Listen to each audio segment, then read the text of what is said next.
Well, we're back, and I think we broke the internet. Avatars don't seem to be working. Very well. I guess we cannot disguise ourselves any longer. Hold on a second. I think I found a light switch. Hold on. Ah, holy crap! I didn't know you didn't have skin. Why would I have... What can give you the impression that I had skin, you overgrown lizard? That's not nice. I have feelings over here. But I wasn't inaccurate. I didn't say you were inaccurate. I just said it wasn't nice. Yes, well, here we are in the glory and glory. I would say in the flesh, but it only counts for one of us. Again, why would I want that? Why wouldn't you? I mean, what are you even being held together with? Spite. That's a lot of spite. Have you seen today's common news? Fair enough. But we don't do news here, so we can't do that. No. Let's just, well,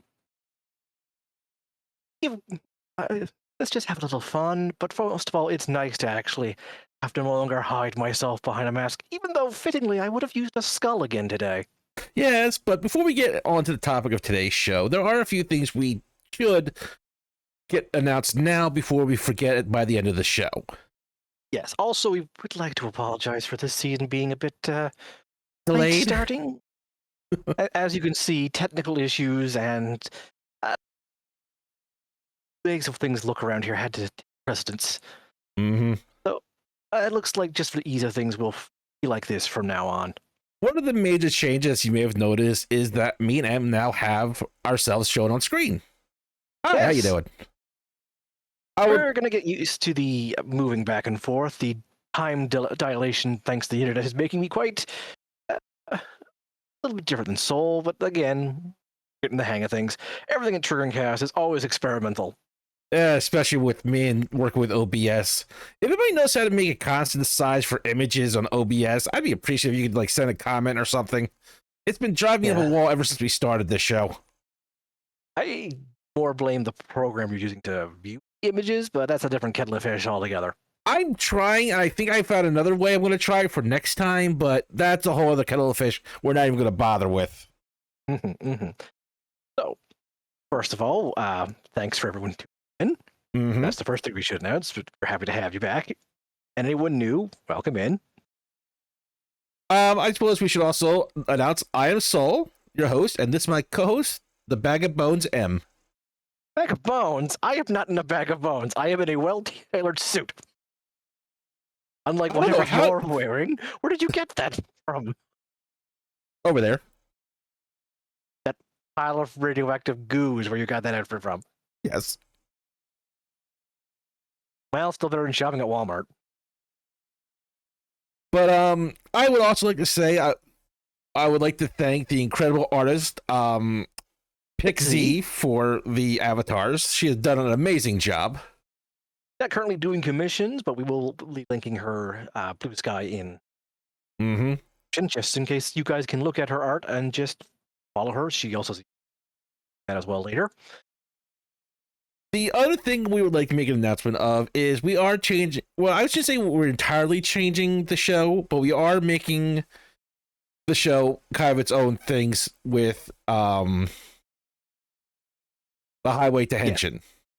Yes. Things will be a bit different. We'll explain more of that at the end of the show. But Wasted Potential and Semi-Perfect will not be going away. They'll just be a little bit less frequent if things go well. But they will, of course, still prop up from time to time. Yeah, part of that, and I do believe that, is that with the way Highway to Henshin is, we wanted more delve into things. And the way Wasted Potential and Semi-Perfect work, it's more episodic per episode. And it's just easier to focus on that with like movies, games, and stuff like that. You'll understand more when we get into the next episode what we mean. But yeah, if you did enjoy Semi-Perfect, don't worry, this is not the last episode. It's just going to be one.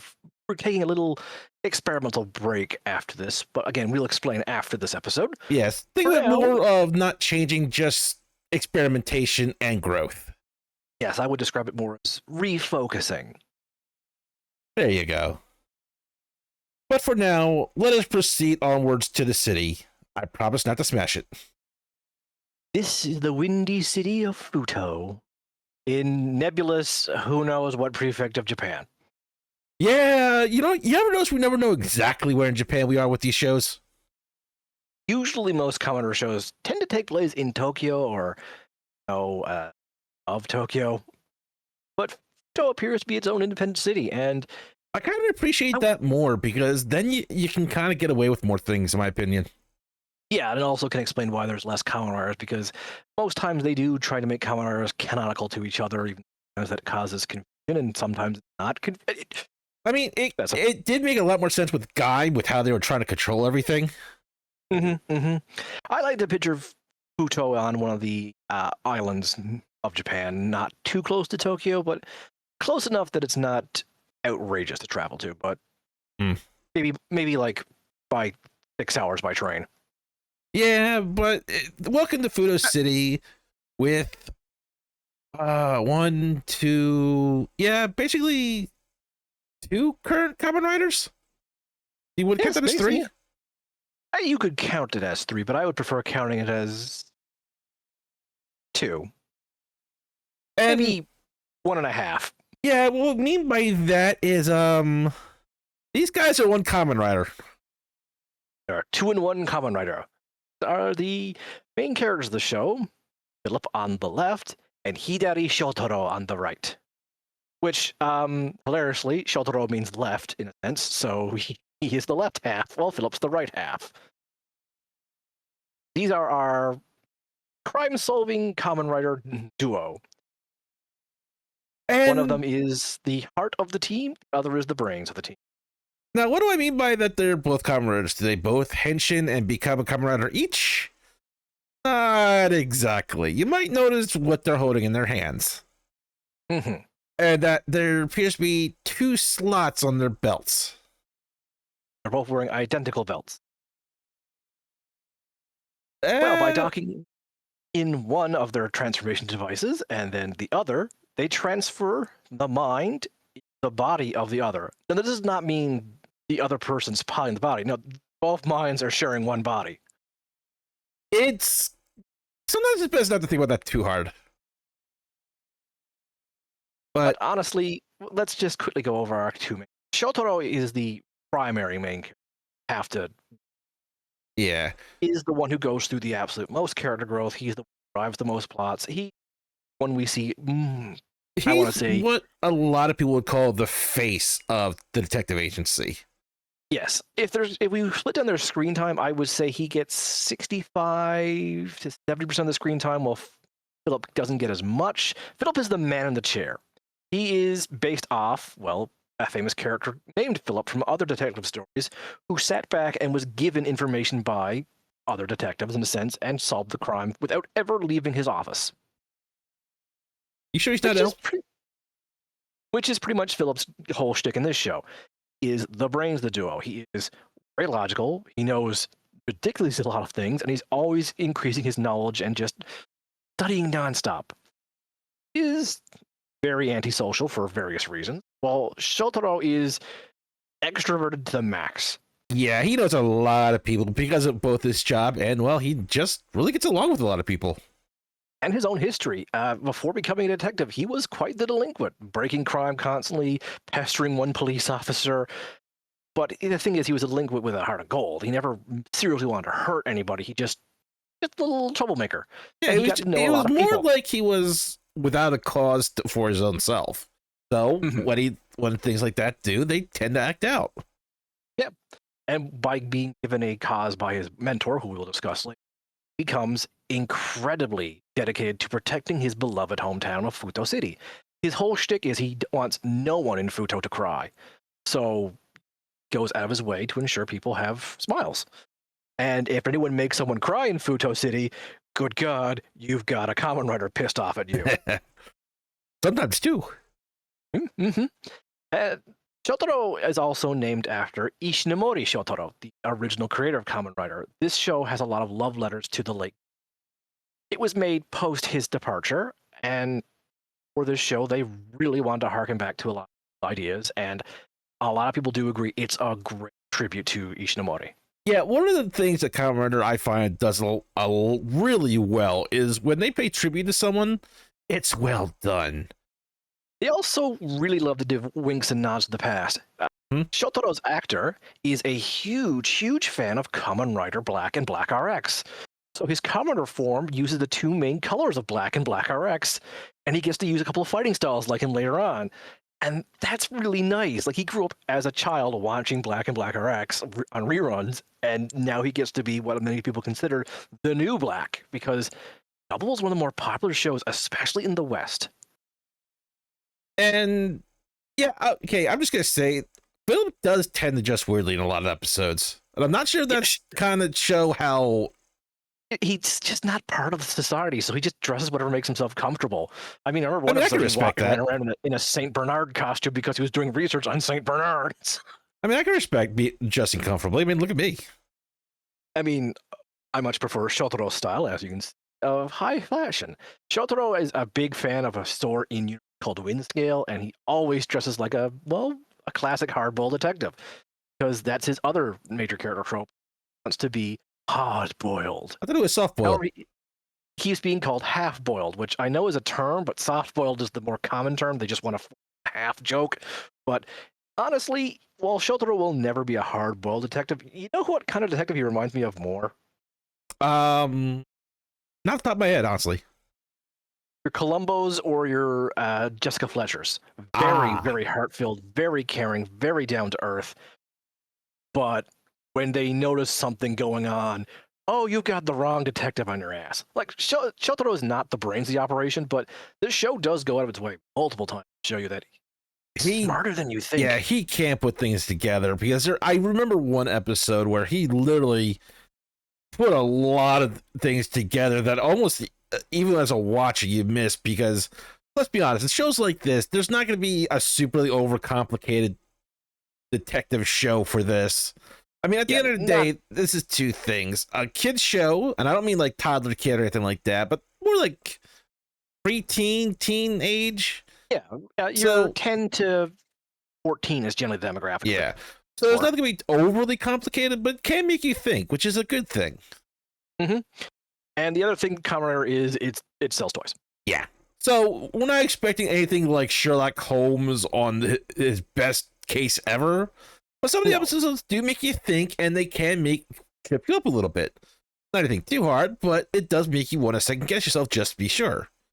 I mean, it's one of the reasons why I brought up Columbo and Murder, She Wrote. Both of those are just fluff kind of detective shows where, sure, a murder does happen, and there's a lot of murder in Double.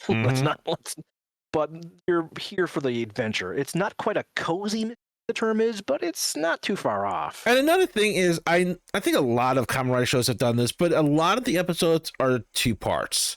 You have the first part, which is kind of leads up to the mystery, and then the second episode usually solves it. Yeah, you could honestly watch 2 episodes, hour-long special, more like Columbo and Murder, She Wrote. I grew up on Murder, She Wrote, so that show lives rent. Yeah, I think that's one of the things I did like about this one, is that with this show, a 2-part episode flows a lot better with it. Episode 1 usually introduces what the mystery is, gives you one major red herring, and a fight or two. Episode 2 is them figuring out the key parts to solving this mystery and giving you a dramatic final fight, and then wrapping up the mystery, seeing how people get helped and what couldn't be saved. There's many heartfelt examples of this because Shotaro's main objective is to prevent people from depressed in his city. He goes out of his way to take care of people. He doesn't just solve the mystery and then walk off into the sunset. No, he helps out afterwards. Gives the life lessons he can. It does lead to one major problem for Philip and Shotaro, which an entire other character is based around. We'll talk about her when we get to that problem later. But when it comes to Philip and Shotaro, they have a very back and forth dynamic. Because Shotaro is all heart and Philip is all logic, they butt heads a lot, because sometimes Shotaro will believe the damsel in distress when the damsel in distress might actually be the killer of that episode. Mm-hmm. He lives off pulp novels, and he wants the world to behave like that. Philip is Meanwhile, very much well aware yeah, that no, anybody could be the killer. Anybody, if they have a motive, seriously check them out. not just that, Philip, as we mentioned, is not really much of a people person at the start. He is far too, I wouldn't say 100% logic, like he does understand feelings. He's not the I don't understand feelings trope of a character. It's that personal interactions are a bit of a mystery to him.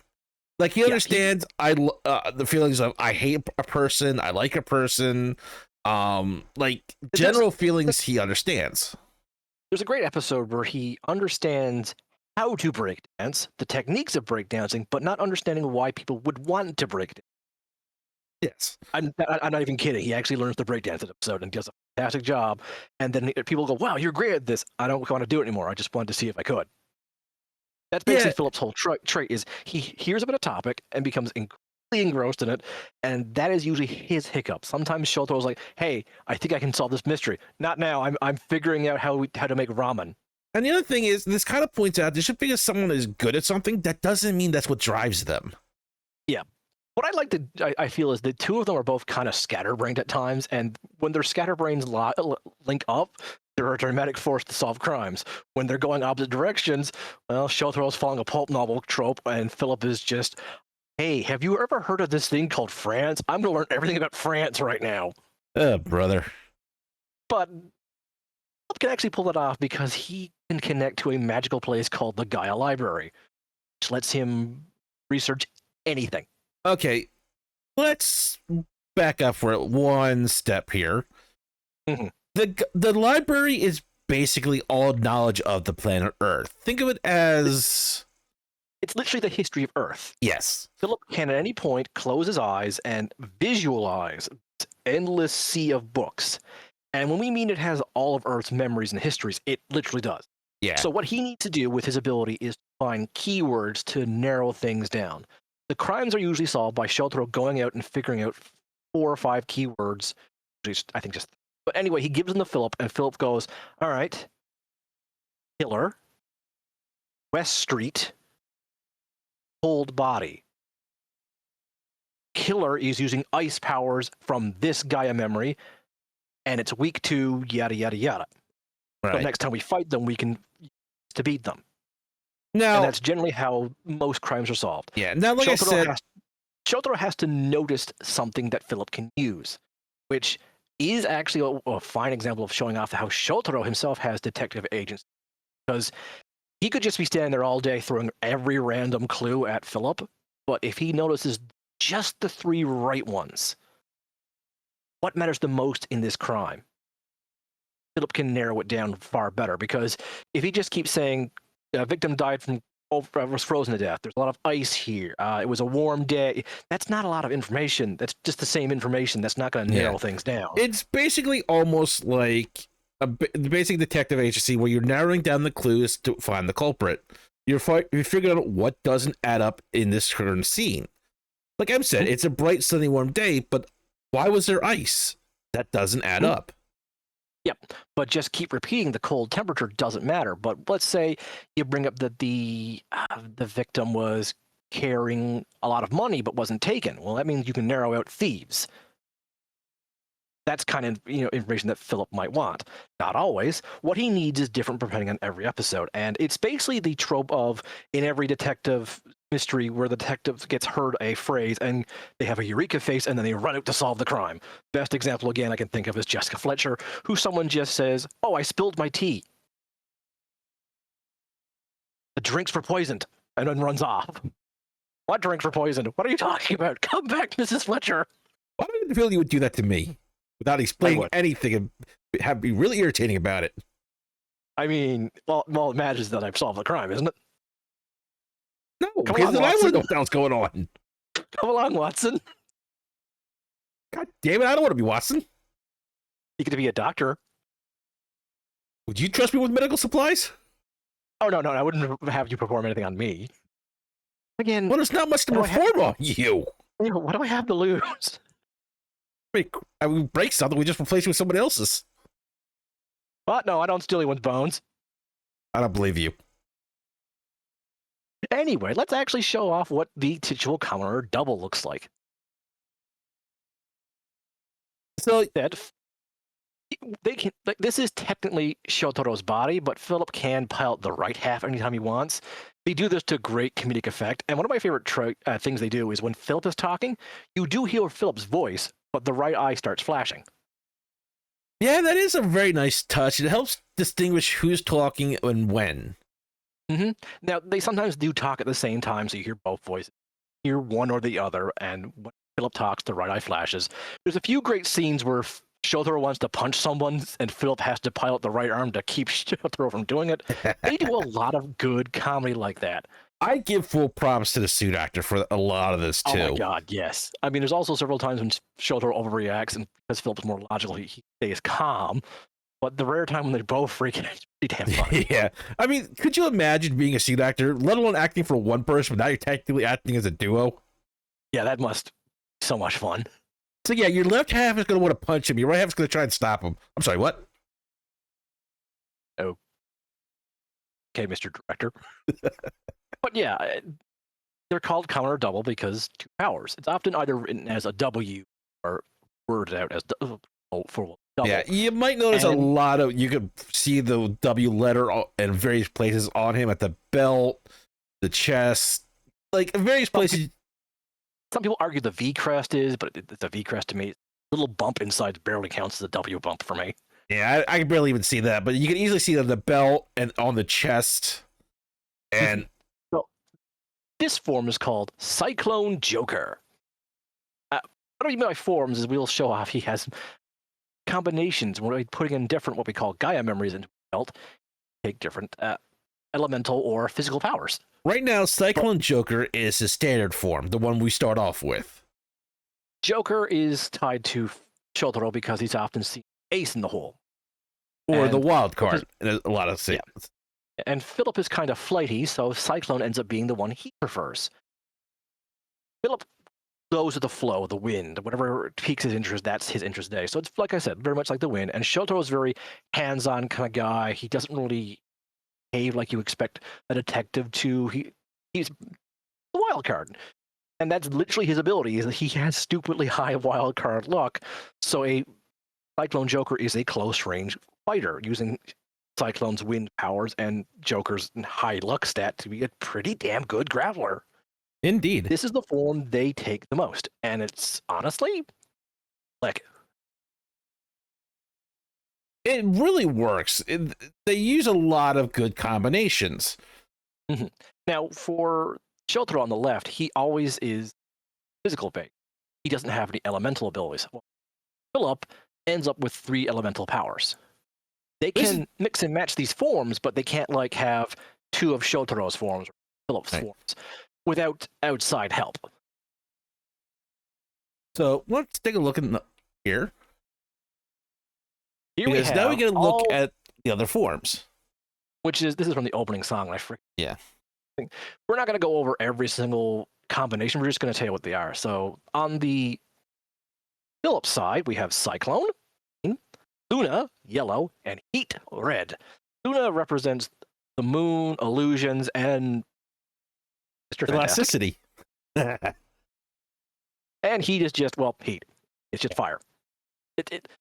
Luna is a very strange one. It lets his arms stretch out, and it lets him curve weapons in a strange, magical way.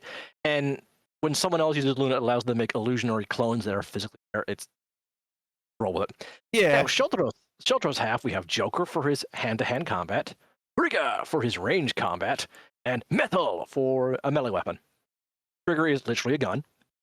Melee from Metal is a metal staff. It's just an extendo staff you can just beat you over the head with. Look, I love it just because I love both staff fighting. Like that was my favorite in the turtle. They like to have combos, so Cyclone Joker, Heat Metal, Luna Trigger, but they can do Heat Metal, Cyclone Metal, and whatever elemental they have boost weapons. For Luna Trigger, the shots are homing. Yeah, if it works, it works. Yeah, but yeah, they're just nice to have. It's nice, simple. Kids can understand it. Kamen Rider goes overboard with this down the road. Like the next show, it goes overboard with pretty damn fast. Which I love the next show, but that's too many forms. This is a nice, healthy number of forms to start off with. They start off with they do get late more down the road, but they don't get too many. No. In fact, the next one they get. Oh wait, no, this is the rare example of using two of Phillips, except for it's two of Cyclone. In a crossover movie with a character who is overpowered as fuck, he manages to split the two into Cyclone, and Joker. Yeah, and that really kind of confuses me sometimes. It's just fun to say, though. Cyclone, Joker. And then they look over each other and go, oh my god, what? Showtaro? We get to kick ass together, but separate this time. I get to control all my limbs. Look at me, I'm limboing. Quit that. But yeah, this is just fun. Yeah, and if you notice, a lot of times when they're doing stuff like this, you can see the clear indication of the divider in the middle of the suit. Mm-hmm. Which is actually a little tiny plot point later on, which I love. Yeah. Not a major plot point, it's more of a design plot point. But the next form is probably Soul's favorite. This is Bang Joker. So, you might notice that the little doohickey on the belt is a little bit different than it was on the other ones. Philip has a little protector, a little tiny robot called Fang, that whenever he gets in too much danger physically, because he's often not out in the field, Fang will come out and attach the belt. However, Fang is designed to power up Philip, so Shotaro's brain gets transported into Philip's body. And this is kind of a bad thing in a lot of regards. First of all, Fang is too much power for Philip's weak physical body. Philip may have a lot of magical power, but his body is weaker, and it's also based off adrenaline. Body isn't used to handling, so he goes almost feral and uncontrollable, with Shotaro in the back seat screaming at Philip to calm down, stop, you're gonna hurt innocent people. Or us. For us. Later on, when they do get the hang of this power, they don't overuse it for the simple reason. Again, Philip's body is weak. Fang Joker may be stronger than standard double, but they can't overuse it. Yeah, it's more of a backup feature in case Philip gets it over his head. It is a kind of a backup precaution. Yeah, they prefer to use Shotaro's body because A, Shotaro's out in the field, back safe in base, and B, it's too stressful. Yeah. Now, they do sometimes whip it out because something has become personal to Philip and he wants to get his hands on the actual perpetrator himself, and Shotaro's usually a good enough buddy to go, you know what, partner?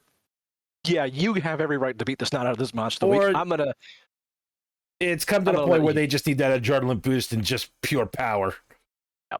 Now, what I love is whatever one is leaving their body to be the mind of, their body actually just flops over asleep. It reminds me a lot of Ichigo from Bleach when he leaves his body over, because the body just faints. The funny thing is, almost everyone always catches Philip, but they always forget when Shotaro is going to fall over because they're so used to Philip doing it. It's a good running joke. It's not overly done. Sometimes Philip falls into a funny place or Shotaro falls into a funny place, but most time it's usually not that funny. There's a few times where one of my favorite examples is Philip's about to henshin and lose his mind to the body. He puts his hand on Shotaro's shoulder going, I got you, and then he collapses, even though he should have collapsed a few seconds earlier.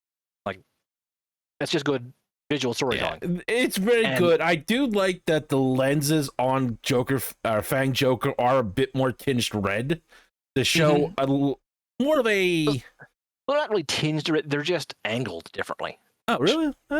It's the same color. Oh, yeah, you're right. I think what it is the fringes just give it that different feel to it. It's just a more wild edge. Because you can tell the arms and the armor is a bit more... Yeah.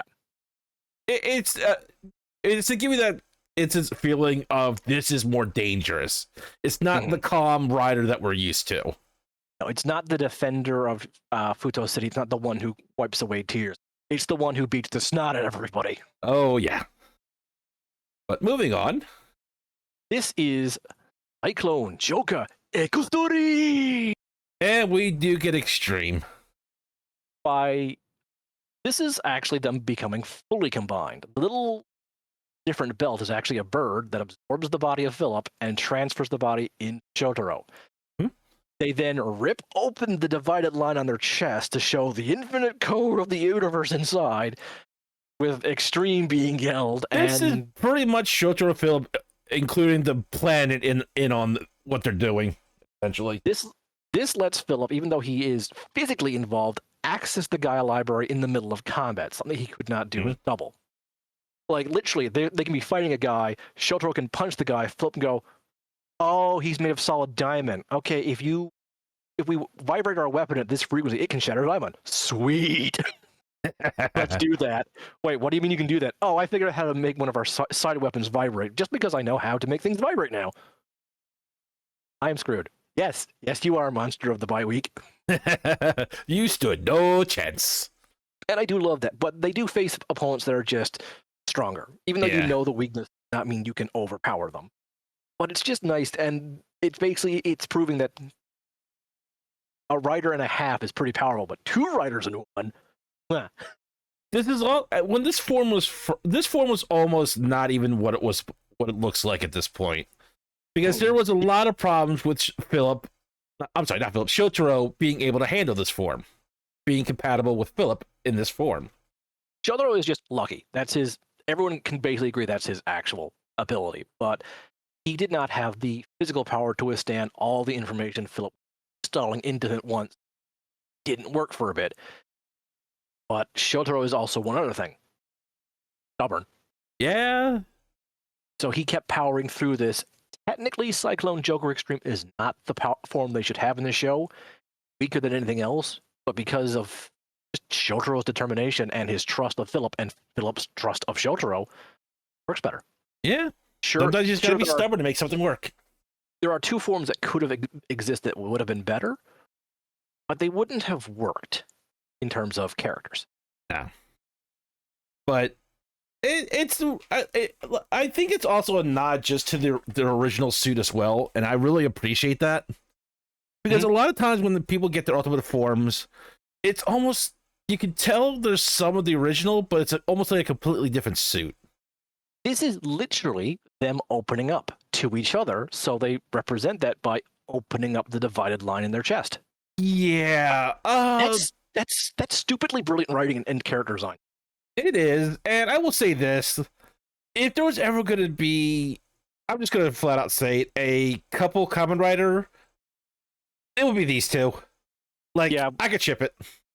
I know some people consider them brothers, but there was one movie they were just teasing each other, and I just yelled and kiss each other. I'm like, oh shit, I'm shipping 2 guys. Look, I can see one or the other. You guys need to kiss. Yeah, I can see one or the other, but at this point, with how well they get along and how they act with each other on show, I could ship it. I mean, I'm not even afraid to say that. I could ship it. Or it could just be something beyond bromance or romance. It could just be a bond between 2 people that doesn't have an English word for it. Yeah, that's fair. Either way, I just love Extreme's design. It's not ever going to win favorite Kamen Rider suit, even my favorite from Double. I honestly think Fang Joker looks cooler. Yeah. But I love it. I love it. I love it for what it does in the story. And its upgrade itself, it gets from a couple of specials. This is not too shabby. Speaking of, Cyclone Joker Extreme Gold. With wings. Yeah. So the silver inside has become golden, and he grows 6 wings, and it's not bad. I don't know if I like it more than standard Extreme or less. I kind of see them as the same. I'm always a fan of less is more in some cases, but it's not really all that overdone. It's just a couple of things added on. There's nothing to overstress about. It's not like Kamen Rider ZO Grand ZO, and it's like, that was a hot mess. Yeah, and it does give them something practical. Flight. Yeah. Who doesn't want to fly? Oh, wait, me. I like the ground. Wait, can't you be several stories tall? Yeah, but my feet are still on the ground. But when you fall down, it still takes a ridiculously long time for you to hit the ground. Yeah, but my feet are still on the ground. Okay. Right, moving right along. Then there's this character. There's just this is Narumi Akiko, or just Akiko. She is technically the owner of Detective Agent's office. At the start of the show, she is introduced and basically becomes the landlord / boss of Philip and Shotaro, because while Shotaro and Philip are doing the right thing, detective agencies have bills to pay. Yeah. She And also takes over because her father was the original owner of the building and the original detective that Shotaro worked for. who, when we get to praise, but his daughter is our least favorite character on the show. God, for multiple reasons. Look, I understand that she's a landlord. She needs to get paid to keep the building and keep the building running. I am not opposed to this. This is standard. It could be a huge lesson for kids about responsibility. Yeah, not get me she wrong. also is not 100% against helping people, but does come across very money grubby at times, very much focused on, I don't want to do this job, we should do another job instead of to pay more, even though the job that will pay more will not exactly help out as many people. She also really nags on Shotaro and Philip. Mostly Shotaro. Mostly Shotaro. She's the one who coins the term half-boiled and insults him anytime he has dreams of grandeur or starts getting a slightly big head. Understandable. But unfortunately, she does this anytime. So even if he's got the tiniest bit of confidence boost, she's looking for an excuse to knock him down a peg. Yeah. This is probably done because she resents the fact that her dad died protecting Shotaro and spent more time with Shotaro than her. Get that, understand that, but I still don't have to like the abuse she gives Shotaro. No, and like I said, I understand that. As I said, they got to keep the place paid, the bills and everything like that. And as the landlord, that's her responsibility to collect payment. I am not opposed to this. If the detective agency shuts down, they lose their hiding spot. They lose their secret base. They lose a lot of their stuff, and they cannot help people in the long run. Yes, keep the office, keep the lights on, keep food. Philip must be very expensive to take care of because he's basically a hermit. But one of her running gags, which she does at least once an episode, is hit Shotaro upside the head with a plastic crock. Yeah, it's that old classic. Mostly usually it's done by a mother or a sister to kind of get the young rebellious kid under control. And every time her crock has a catchphrase or something relevant written on the crock. So the joke is, how did she prepare this for what Shotaro's going on about? And they play a comic clonk sound. But the thing is, Shotaro's actor is so very good at acting. Like, he got hit really hard in the head. Yeah, it's more bad for him. Like, once or twice this joke would work, but sometimes her abuse on him is that's just it. It's, haha, isn't hitting a guy funny. You also realize that Shotaro and Philip, because Shotaro's the one going out there, he's the one going exploring all over the place, talking to people, and also fighting with his body. Guy can get a break every once in a while. Just because he's napping now doesn't mean he's not going to do anything later on. Dude needs a break. Sure, sometimes he's goofing off by listening to pop music or obsessing over a DJ, but let the man have some hobbies. Dude, if I would have to fight monsters on a daily basis and then solve crime and try and get paid on top of that, I'd need a nap too. I mean, Shotaro has to deal with Philip's weird hiccups of the day. Like, Shotaro, go get me a St. Bernard costume for this cosplay I need to do to understand St. Bernards. Why? So Shotaro is basically solving crimes, paying the bills, fighting monsters, and taking care of his hermit best friend. And now he's dealing with this. I'm not going to say Shotaro's perfect. He does get a big head very easily. He does sometimes need to be grounded. But the thing is, Philip was doing a good job of doing that. Akiko goes too far in a lot of episodes. Now, that being said, she has some great episodes as well, and she does end up being a good thing to the entire agency. But would I miss her if she was removed? No. I will say there are some times where her understanding of the situation does shine through.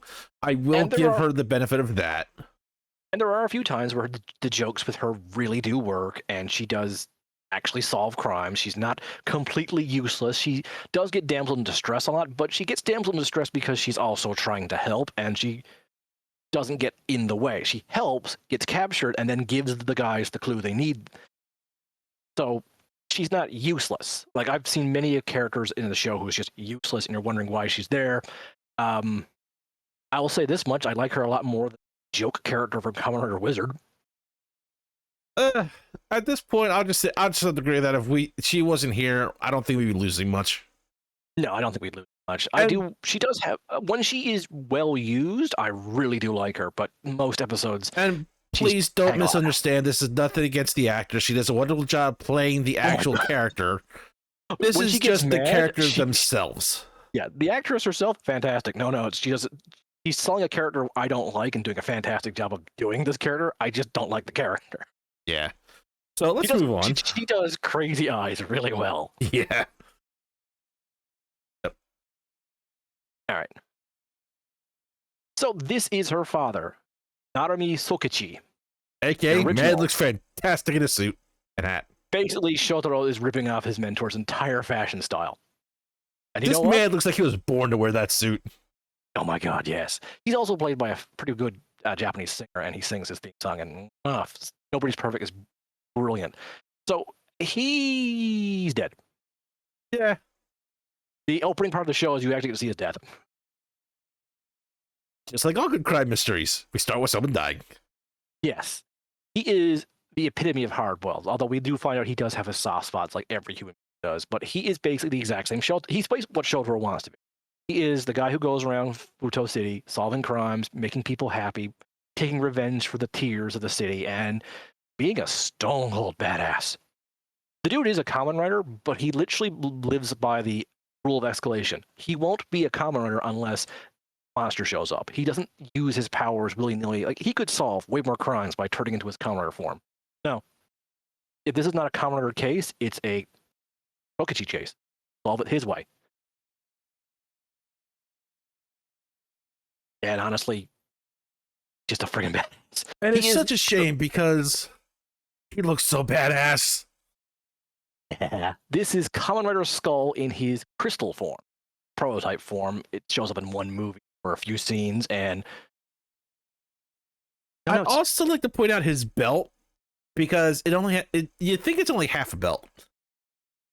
Yeah, because you've been looking at the double driver so long that the Lost driver, which is it's called, looks like it's only half a belt. And yeah, but you know what would make this so much better? Fashion accessories? Yes. For those it's of you all who about the fashion. Our old top 15 Kamen Rider suits, Skull was my favorite suit, period.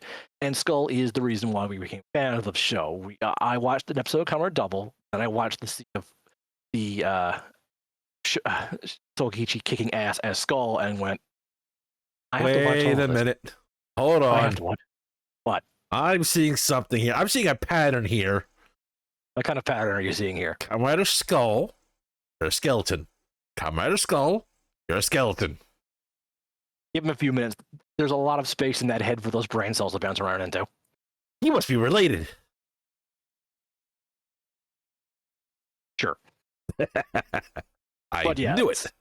Skull does have appeared in a few specials, and he's just stone cold badass and just epic, and we just adore him. Like, he's the best part of a bad movie. Like, he's so good that he makes a bad movie watchable. Again, like I said, to me, less is more with these suits. Like, I'm not opposed to every once in a while having a huge, fancy, over-designed suit, but it's a lot of takeaway for me when they can't. When you look at it, you're like, how are you going to fight in that? Your arms should not be able to lift beyond your shoulders. So Sokichi has a habit of, before he of the monster, telling them to count up their sins, which is something Shotaro and Philip take from him. Literally, they stole his pre-fight catchphrase. Awesome suit, good fashion, catchy catchphrase. Yeah, we got a perfect hero here. But what I love about it is that during one of his movies, he actually counts up his own sins before fighting the monster because, yeah, he admits he's not a flawless guy. Hence his song, Nobody's Perfect. God, now I want to hear that again. When this is over, I want to go listen to that. Oh, yeah. Anyway, he is Sir Not Appearing. The original plan for the double was to be Cyclone Skull, or possibly Cyclone Joker with him as Joker. But he didn't make it through the rescue operation to save Philip, so his protege had to take the role. And one of his dying act basically is to tell Shotaro to get Philip to safety, and he hands over his badass white hat and puts it on Shotaro's head, basically saying, you have to be the man now. You have to man up and protect the city in my place. I have too many bullet wounds in my back. I'm just going to lay down for a while. I'm just going to take a nap here before I go beat more bad guys. And then the tower exploded. Yeah, and yeah, he was never seen again. At least not physically. No, I'm pretty sure he's dead. Or was he? No, I'm pretty sure he's dead. Okay, but did he stay dead? Okay, that's a good point. But yeah, everything with Skull is basically badass. Yeah, especially his Magnum. I'm trying to pick at that. Oh. I thought about it, but that thing was awesome too. It's basically the trigger Magnum just black, which I'm gonna complain about. Nope, not at all. I'm the guy who buys black repaints of Transformers. But moving on. I'm not asking any questions about this. I'm just going to move on. So this is our secondary rider, or as me and Soul like to call them, side riders. The not quite additional protagonist, but he does show up and help out. This is I can't remember his last name. Ray, I think it is. Anyway, he is Kamen Rider Axel. He is a actual. How he got to be a police officer lieutenant when you can't ask him any questions, I will never understand. Yeah, he is Mr. No Nonsense. He is. I wouldn't call him hard boiled. I'd just call him difficult to deal with. Yeah, he's just grumpy.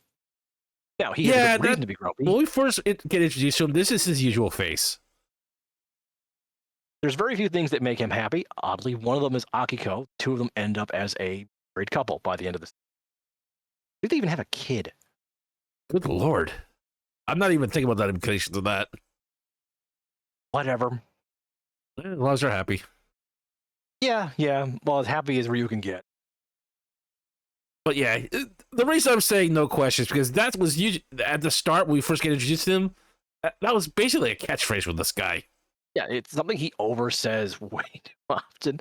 And it's, even for the most ridiculous reason, he says, don't ask me questions. Like, I think he even says it once when being asked, what would you like for dinner? And he's like, don't ask questions. Yeah. How am I supposed to know what to get you for lunch? He does warm a bit and does kind of show to Philip, I guess. Maybe. I know. I mean, they have helped each other, so I can't say they hate each other. It's just more like acquaintances. Now, his pre-fight quote, his battle phrase is, now let's shake it off, because bead-based kind of character, but I don't like either his don't ask me questions and let's shake it off. Not really great pre-fight lines. But he does have a badass end of fight line. Just despair is your goal. And then the monster explodes. Yeah, what really kind of throws it off is that his Henshin form, it's a bit much. Yeah, this is Kamen Rider Axel. It is a bike. He's bike themed. Oh, boy, no, we mean he is a literal bike. Like, this is also an example of bad CGI. We don't want to make fun of Kamen Rider CGI because it's done on a shoestring budget. Well, here's the thing. It's also done weekly. In shows like these, a lot of times I'll forgive CGI for two reasons. One, shoestring budget set, and two, mostly for actor safety. Because there's no way in hell you get a guy bend like this and have him ridden. And I just realized how that sounded. I'm just gonna let that one die. Please do. I mean, I kind of like the idea, like a transforming. Well, he already transformed, but it just, I can't go with this. No, it just, and then we get trial. Okay, now he's facing off a dirt bike. For those of you in the know, Japan does not use the red, yellow, green lights like we do. They have red, blue, and yellow. Mm-hmm. So blue that's why if you ever played Mario Kart, especially Mario Kart 64, Black 2 have a blue light instead of a green light. It's there's a whole kettle of fish. It's actually involving words and how color theory works. I mean, for hundreds of years, we didn't have the color purple, even though the color purple has always existed. I mean, this also goes to this, which, again, I mean, it lets him fly, but it's technically better than Trial, but Trial gives him super speed, and I don't know about you, but super speed, even for 99 seconds, generally feels better to me than light. I don't know. I'll still stick with Fies. Yeah, no. Anyway, Axel is not a character we care too much about, but he does end up having a lot of really good fight scenes. Look, And he does have character growth, and his gunblade actually is ridiculous. look, I kind of put him in the same situation as Akiko. He's fine for the show, but if he wasn't there, I wouldn't miss much. I mean, they have a mini movie that's about Akiho and being married together and how Ryu has to protect for a case, and Akiko thinks he's cheating on her with her. It's a whole long thing, and I did not enjoy it, but the villain of that movie actually was charismatic enough to keep my attention. So they are good plot points for me. They set up a lot of stories I like, introduce a lot of characters I do like. Things around them that happen are interesting, but Akiko and Ryu both kind of out for me. Yeah, they're not bad characters. They're just Everything else around them is so much more interesting. They feel over tuned for their role in a sense. Yeah, and the thing is, I get the joke is she's a hyper loud and hyper emotional, and he's down and serious, and they opposite attract. But I don't care about the romance. Yeah. So I don't hate it. They're happy together, and it does lead to a few cute scenes where I'm like, oh, that's nice. But as soon as they're off screen, I usually forget what are they doing again? Yeah, so let's move on to more stuff that we do like. Mm-hmm. This is the actual they're based above a billiards club. Yeah, and if you look there, you can see the bike too, which is really cool design. That's the hard boiler, which, yes, it is a half and half bike, but one of the gimmicks is the toy, you could slide off the green part and put on a yellow submarine part, or another green booster, or you attach Axel's tank to the back of it, or toy. Yeah. I do like the idea of it being above a billiard place. I love pool. Not very good at it, but I do love it. I've never played a match of it, but I do love the sound of it, if that makes any well sense. Oh, yeah. It's a very nostalgic. It fits a lot in with a lot of detective shows, too. There's so many stories of detective agencies being around pool, being around bars, and many detectives are known for playing pool. So it feels like something Sokichi picked out himself, or it feels like a nudge for the genre is what it really is. Yeah, but the thing is, we never see Shotaro playing billiards. I don't think he plays poker. Not that I recall. He's pretty good at poker too. Not great, but pretty good. Yeah. Like, honestly, this is the inside of the office, which is definitely Shotaro and Philip have redecorated, because this does not feel like Sokichi at times. No, but I love that entertainment thing on the left. Oh yeah, the billiard table that can turn into a ball table. I wonder what's on the other side. But you can see two young men in place. Mm-hmm. Like Sokichi, when Sokichi had this place, he was already an adult with a daughter. He was already mature. He had his own thing going on. But the layout itself is damn right cozy. Yeah. And I do believe Shotaro and Philip both live here. We never see Shotaro sleep anywhere else. I think he another place. There's an underground bunker we're not going to show off, which is where Philip spends 80% of his time. Yeah, we'll definitely be there sooner or later, but right now it's where all their big gadgets are housed. Yeah. But they have smaller gadgets for solving cases. Oh, I love these things. So on the bottom left, that's the Fang memory in its robot form. But they have two Beetle phones. One's for Shotaro, one's for... They have the Spider wristwatch, which shoots a grappling line. That is a camera. Great idea for a spying camera. The Frog is a voice recorder. That's kind of the green.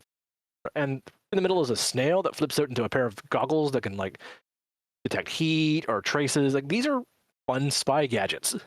And they also attach to their gear in Kamen Rider form and added other features, like Spider can let them make a net. Bat lets them have more accuracy with the gun. Yeah, and a few neat tricks here and there. I like it. They're multi-usable. And they're just little toys for the kids to buy that are just fun, transforming gadget, because, well, the bat turns into a camera and then turns back. The snail unfolds into goggles. Spider turns into a wristwatch. They're not best transforming to whatever, but I could definitely see them being some kids' beloved toy. Oh, yeah. So, what do they fight? They fight things called Dopants. This is a Dopant. This is the liar Dopant. So the same items they use to get their powers can be injected directly into the body, giving you a monster form and powers based off the very concept or memory of whatever the memory is. So the liar Dopant is from the liar Gaia memory. He can tell lies that become sort of truths. He literally, what he does is he whispers something, a word balloon appears, it becomes a dart, and the dart hits the person and you believe it. Like if he says, I ran to the left, get hit by the dart, you will see him run to the left and chase after him for a little while until the spell breaks off. Now, It's fun. Now, it's before really we good. Yeah, before we continue on, there's two things I'd like to make note of with the Dopants and the memories. Number one, anyone can use a memory, but there's a compatibility issue. Different people have different compatibility to the memory. The higher the capability you have with it, the more power you can draw from the memory. It's usually things like, are you very hot-headed? Well, then maybe an ice power wouldn't be the best. To anything from you're very regal and proper, maybe a regal better for you. So obvious stuff is usually the most keen way to figuring out, but you can hand wave most. Like I said, Shoto's very lucky, so a Joker. Yeah. Like, again, it's a teen show, so you're not expecting anything too overly complicated. Every now and then the designs do scream, hey, we're actually smarter than you think. But yes. Most are just passable. I just like Liar because it was a really fun concept for monster of the bye week. A guy who makes lies believable, and even the commoner's armor isn't immune to it. However, it does lead to my favorite Akiko joke. Actually, my two favorite Akiko jokes involve this guy. First, he lies to her and says a Tanuki statue is me, so she takes out her slippers and just starts whacking on this Tanuki statue. Which is funny because as soon as it's done, she's like, Tanuki, why am I hitting a Tanuki statue? And the other is they have to trick him with a lie. So they stage Philip as a famous singer. And then she realizes, wait, we had Philip disguised as the girl, but I'm the girl of the group. Was I not pretty? So she gets knocked down a peg. Now, Ryu actually has a good reason for that. He didn't want to endanger her. That's sweet. Like, the liar Dopant is dangerous. The monster of the week, not only are his lies able to tell truth, change reality in this light sense, not reality, but your vision, he's a monster of the week and Ben Steelbait. Yeah. Worst come to worst, if Philip gets in danger, the Fang memory will. It's funny, and there's a good reason for it, but it is just, I liked her being knocked down a peg. Because she spends so many times knocking down Philip and Shotaro. Nice when she gets knocked down a peg. Yeah, you're always going to like it when someone you think is a hothead gets knocked down a peg. But the funnier joke is her going into town, hitting this Tanuki statue in the background of a fight. Who put the background? All right, let's see our next one. Puppeteer. This is one that drives Soul off the wall. Okay, this one, I feel it's more like really a waste of potential concept idea because he can literally cause inanimate objects, and I believe he can do it with some people, but control them like a puppeteer. And this starts out with a creepy ass looking doll that he uses to straight up murder people. Unfortunately, not in the way you would use a creepy doll to murder people, such as sneaking in or stabbing them from behind. Throw them at the face. Yeah, and the major problem here is people knock the doll around like it's not an issue.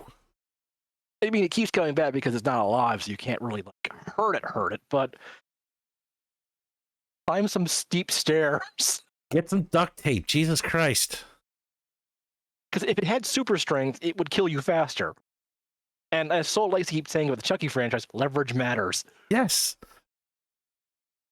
You know what would be the best? You know what would be a great place to hide from one of those creepy doll puppets? A soccer field. Have a soccer field. Have a bunch of soccer players kicking around. But primarily, if you would just give me just 1 second, go ahead, describe more about the episode real quick, Em. Well, mostly it's an Akiko-focused episode because the doll kind of follows her around, and they do like doing the joke of the doll is leapt at someone's face so the actor can hold onto it and pretend they're pulling it off. You know, the whole. It's easy to act, and you don't need many puppet strings, but my God, is it cheesy looking and so unconvincing. Yeah, I understand the need to save money, but there's a way to do that and still make the doll more of a threat. As M said, stealth is a doll's primary asset here. Because if someone with high intel information walks into a room and just see a doll, especially if a child's in that house, they're not going to think twice about it. Even less if they say delicate information, or have the doll sneak up and slash an ankle and then go for the throat. Yeah. I mean, an easy way to get a doll inside someone's house is to mail it to someone as a gift saying it's from a relative who wanted you to have this family heirloom. You may not even know it's a family heirloom. You just go, oh, this is I don't really want to throw away because it's a family heirloom. I'll just put it somewhere for later. And the other thing is, it's only the one doll he ever uses. I mean, I think at one point he tries to puppeteer Axel to fight Double, I think. I believe so. In this episode. Yeah, I just... Like I said, this is just a waste of potential with this one. Like, the doll is so dumb. It could literally have been a very creepy episode. And it's not that Kamen Rider doesn't do creepy. They do creepy very well sometimes. Yeah. But it just... No, you had a chance here, buddy, and you failed. Now, this was a good one. Virus. This is how you do creepy. This is one of the more dangerous Dopants who ended up getting nerfed in the creepiest way. Oh, yeah. The mystery of the episode is the only suspect's in a coma. Indeed. All of the victims are people who have wronged a woman who have been given a deadly, deadly virus and just fall down dead. In fact, they're chased by a phantom car that if it runs them over, infects them. If I remember right, wasn't Shotaro Philip also infected? I believe Shotaro is infected at one point, but I think Philip finds a cure. Or maybe it was Akiko got sick. I don't remember exactly. I do remember somebody getting sick that was on the main crew. I remember that the Dopant user at one point looks like Sadako. It's downright creepy. And what I mean by nerfed, if she had just used the Dopant properly, she would have been able to an entire plague on an entire city in one go, rather than make one person at a time sick. So devastating, but instead we get like a Onryo. We get a Japanese revenge ghost. Yeah, that involves the reason plagues. why that is because the user, this young lady here, was at the time she was going to use it, was literally struck by a car. Which ended up making her soul and her brain kind of disconnect from each other. So in a sense, she was having an out-of-body experience. Which the out-of-body experience was the Dopant, and it latched onto the truck that hit her and started running people over to infect them, but also she could infect computers and whatnot to spy on people. And that's kind of the fun at one point. Play on words with this, is that it's a virus. There's a computer virus, a biological virus. It's an all-encompassing word which lets them play around with it. And they play around so well. There's a lot of good creepy shots in this episode. Like when you see her in Onryo form just staring down at her lecherous ex-partner, ooh, hell have no fear like a woman scorn. And honestly, this is one of the other things I do like about Kamen Rider W. Sometimes the monster of the week is not the bad guy. They are doing bad things. They need to be stopped. But I'm pretty sure her ex-partner is completely unrepentant douche nozzle. But let's not get confused here. We're not condoning anything she actually did. No. People were hurt. Even if she wasn't intentional, she did have... I believe the intent in her soul was still there. And while he may have deserved it... sometimes the ends don't justify the means. No. And using a deadly virus, a bit too far. Not only that, it involved people that had nothing to do with any of this. Yeah, and also she does seem to go after some people who as much, but again, everything we know about Onryos or Japanese angry ghosts, such as the girl from Ringu and the Grudge kid, they don't really discriminate. They just lash out. Yeah. But however, they're fantastic mothers. Paul won't get that, but if never watched this episode, you'll get a chuckle at that. Yeah. Anyway, we also have other plots to do because the Dopants are, in a sense, superpowered drugs. So let's do an episode about childhood addiction to drugs. I'm not making that up. Let's take a step back for a moment before we go there. Third Dopant, which fantastic plot, terrible Dopant design. Yeah, this is one of those places where they could go with something different because this just looks.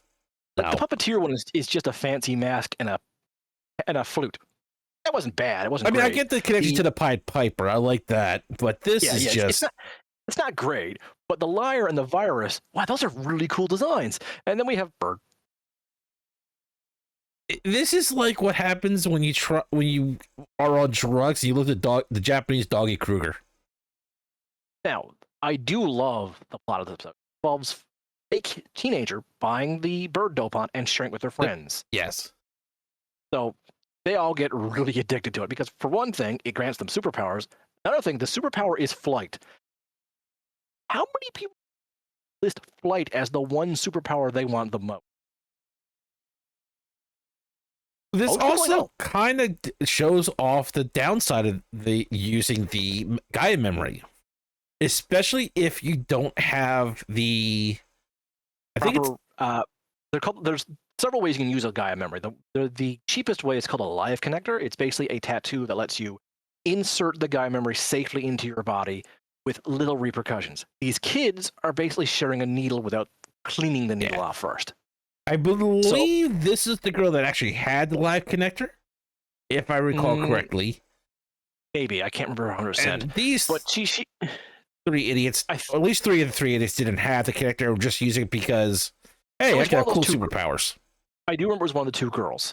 And every time they use it, the Gaia memory does get a little bit stronger because it's absorbing information from their users, sharing along a couple of traits. But like I said, this is basically a combination of steroids and sharing needles. It's just not good, and these kids are getting sick from doing it. But they also get withdrawal symptoms when they stop using it. But what also makes this a unique... one of the good parts of this episode is they figure out who is the bird dopant. Oh wait, the bird dopant's over there, and the kid we suspect is over there. Mm-hmm. Which is a nice mystery because they don't do that very often, sharing Gaia memories. Because most people are too selfish to share superpowers with another person. And I will say this one, if I remember correctly, they didn't start wanting to cause trouble until it really started kicking in. Mm-hmm. One kid bought it to fly, and then shared it with their friends, and they all flew around. They had a grand old time.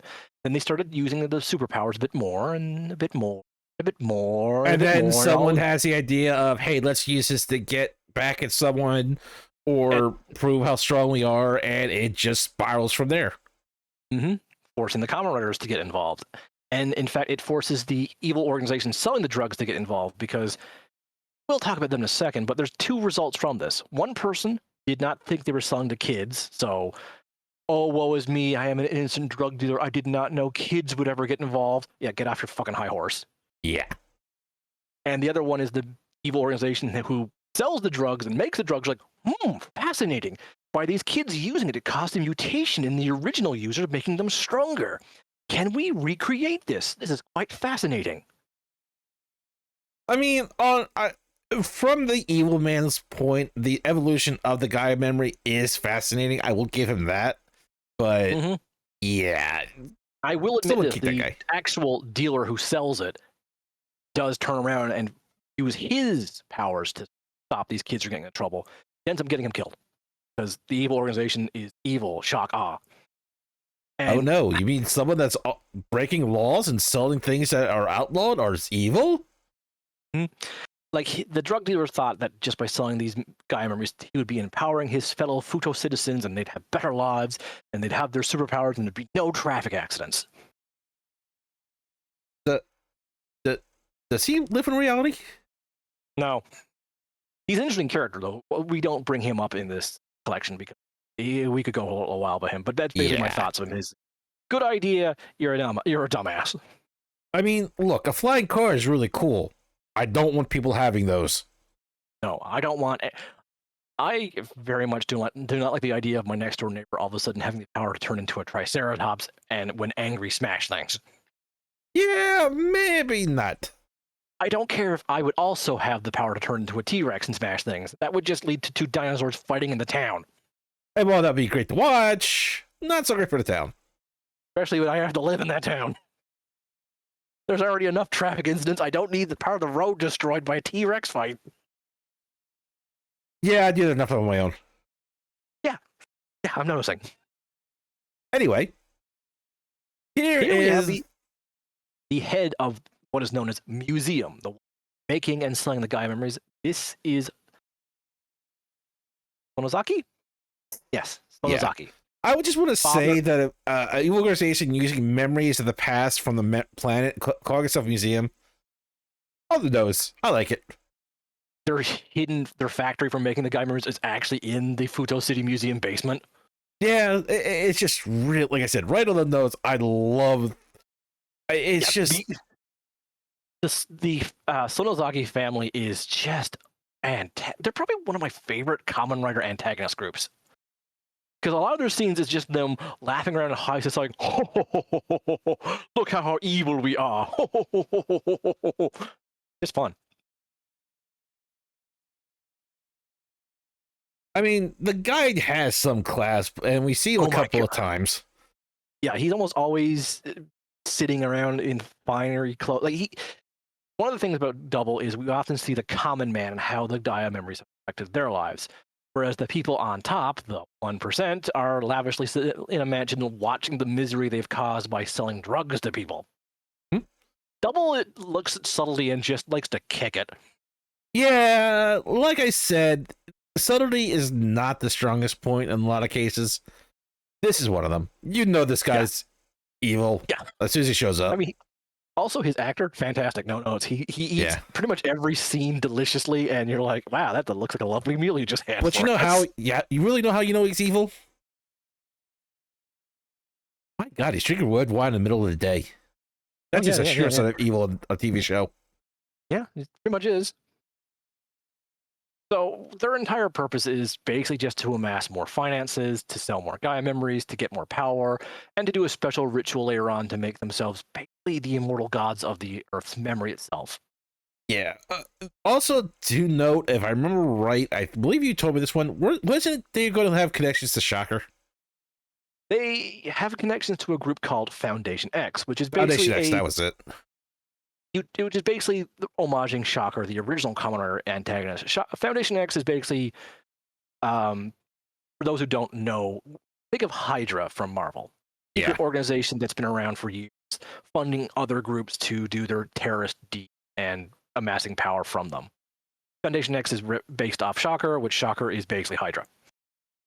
Yeah, it's one of the ways they try oftentimes to pull all the Kamen Riders together. It's a nice little thing, and got dropped after a while, which is a shame. I would have loved them to be a background connecting many Kamen Riders together. They only connect like 3, and barely that. I mean, at some point, not every Kamen Rider is going to have to be connected in that way, but it can make for a great movie every once in a while. And that's where they do end up using them a few times as movies. But Sonozaki himself, well, if you're going to sell powerful items, you'll keep some of the best for yourself, and he keeps the terror Gaia for himself. I'm sorry, that headdress and knowing that it's alive, I can't take that serious. That headdress can jump off and become a giant CGI dragon, but Terror's ability is just literally a field of terror around himself. If you're in the vicinity of the Terror Dopant, your greatest fear will just run loop. A handful of human beings are immune to this. Ryu is one of them, but Shotaro is not. And I don't mean like, oh, hey, if you're scared of heights, you'll just see heights. No, I mean you will be put into a screaming panic state where you are constantly falling, and you cannot stop falling in your head. Shotaro is left screaming on the floor in the fetal position for almost an entire episode. Just wait, like his actor is just screaming his head off in fear, cold sweat. It's beautifully very good acting. Yeah, and Terror itself is not super powerful. Its giant dragon headdress does all its fighting for it. But when you can literally put 99% of the human population into fetal position, screaming to the point where their brains will just delete themselves to stop the terror, you don't need to fight. Fighting's optional. And the thing is, he could walk anywhere and just destroy everything. Basically, he could just end society if he wanted. He prefers to sit back in his lavish mansion, drink his red wine at 3 in the afternoon, and laugh. Yeah, I mean, it's the perfect power for the guy. He doesn't do shit. Yeah, and he's not even the most powerful Dopant in the entire series. Nope. But we'll get to him. Now, the business is run by his family, mostly by his eldest daughter. She uses the taboo Gaia memory. Which I have She no is idea what this thing is supposed to do. it just hovers and shoots energy beams. It's powerful, it's mobile, but it's weird as fuck. Yeah, I don't understand why it doesn't have legs. Like, I guess it can fly and shit, but I don't recall You can fly. having whatever that is. Like, it's not even like a snake thing where it can like use as a whip or something like that. No, it's just weird. it's just weird. I'm trying to remember what her name is. She's essentially the genius businesswoman behind the museum. She's the one who runs the company. She's the one who makes the building. And she comes across, despite the fact as the oldest of the kids, as the middle child. You know what else is really weird about this? The little person on top of her head. Looks like it's coming out of a hayfield. Yeah, I think that's supposed to be like a taboo, like supposed to be weird. Anyway, she Sayako is her name. Sayako Sonozaki. But And she is not part of the family's grand destiny, so she ends up trying to backstab the family in order to get more control, more power, and ends up biting her in the butt. But she was always going to be left behind anyway, so she was damned if you do, damned if you don't. This family is not healthy. No, not by a long shot. So the thing is, one of the early plot points is she marries that drug dealer I talked about earlier. And then she's the one who kills him because he basically thought, honey, your father's using the drugs on kids. Oh no, how evil of my stab, takes his powers back. Oh well, that's the second failed husband I've had this week. Yeah, I mean, when it comes to being evil, this family does it in spades. I'll give them that. So she later uses her husband's powers, but she's known for the taboo powers. This is Wakana Sonozaki. The chosen daughter. Yep, she is the middle child.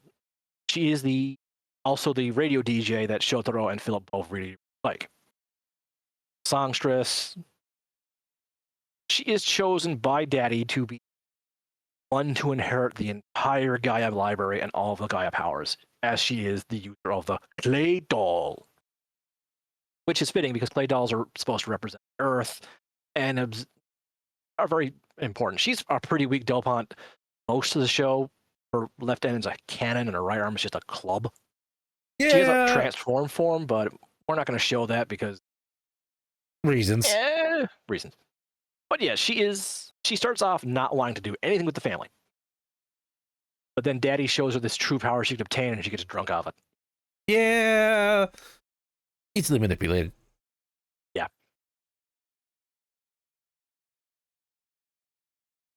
These are the mooks. These are the masquerade dopants. They're the most mass-produced dopants. They barely give you any superpowers, but give you a nice suit. They're real classy. So basically, whenever Foundation X or Music someone to distract the Kamen Riders, they'll send out a bunch of masquerade dopants. These are homaging the original Shocker grunts. Yeah. I mean, if you're going to have to fight somebody, you might as well look good doing it. Yeah, and later on, someone can make clones of them. Actually, 2 people can make clones of them. That's a little beautiful. I mean, these are the forces of music. They're the main antagonists throughout most of the show. You rarely see the masquerade dopants until you get too close to the organization's headquarters. So I do like that. They're not sending the masquerade dopants. They're not constant out there on patrol or like, you see these guys call the police.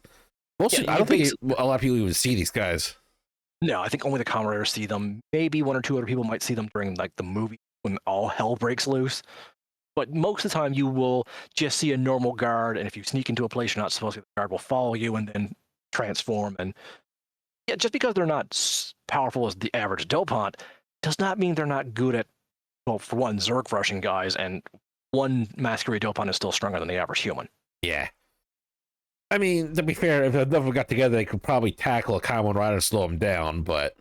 Which they do. They keep throwing at Kamen Riders, and it does slow them down. So, basically, they just fulfill their job as the mooks. But let's not pretend otherwise. No, man. Like I said, sometimes you just need mooks for a show. Yeah. I do like these guys. I love these guys more than the putties from Power Rangers. Yeah, fair enough. So this is generally how Gaia members are used. The live mark is usually a little tattoo that gets put on you, and when you push the button that announces the Gaia member's name, which is what I've been homaging with the puppeteer voice I'm doing. You press the button, the guy member will say puppeteer, and then the live mark will appear on you. Inject into the live mark, the guy memory sinks into your skin, and then you transform the dopant.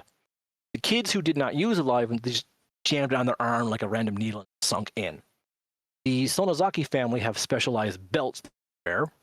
You can actually see on some of their monster forms. Clay Dolls is on her back, which was to me. Yeah. But they put it in. Essentially, if you use a live, the more layers you put on before you garment, the less it affects your brain. So the kids use no protection. Yeah. The live memory is the first layer of protection. The Sonozaki belts are the next layer up, and then the Kamen Riders use a belt and a purified memory with a lot less raw motion into it. So while technically the Kamen belts are better at filtering, their guy members are technically weaker, but because there's zero impact on their brains, they're completely in the driver's seats. Even the Sonozaki family are not fully there. Yeah, and the thing is, it's the other thing I got a question is where so many people put these live connectors. I'm like, why in God's name would you put it there? Like, I know you want to try to keep it hidden from the police and shit, but that must be awkward to plug into. Well, considering you have to be tattooed there by a tattoo gun. Well, yeah, so still, walk up to your drug dealer and go, I want this one on my butt. I mean, I'm not paid enough for this. I'm just saying, like, some of the places are just really awkward. Like, I was waiting for one guy having the middle of his back and like, buddy, how are you plugging that in? That is not going to work well. Like, it's homaging the whole people would hide heroin injections their fingers and toes. Clever writing, but it's also sci-fi fantasy, so a little bit. Yeah, I mean, I get this guy on the neck and he's wearing like high collars. I can understand that. That's an easy spot to get to. But and they do point out the live mark only appears push the button up corresponding guy memory. So it's not all like, even if you have it on your cheek, it's not all there until you push the button. But hiding it behind a layer of clothes is still smart, because what if you drop the guy memory and someone pushes it?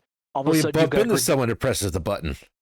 All of a sudden, you've got a live mark on your face, and people go, wait, isn't that one of those Gaia memory things? Because all the Kamen Rider identities aren't known. Gaia memories themselves are freaking known in the people are learning about them and panicking about them. So yeah, I think there's also a couple episodes where the police even ask for reports on dopants.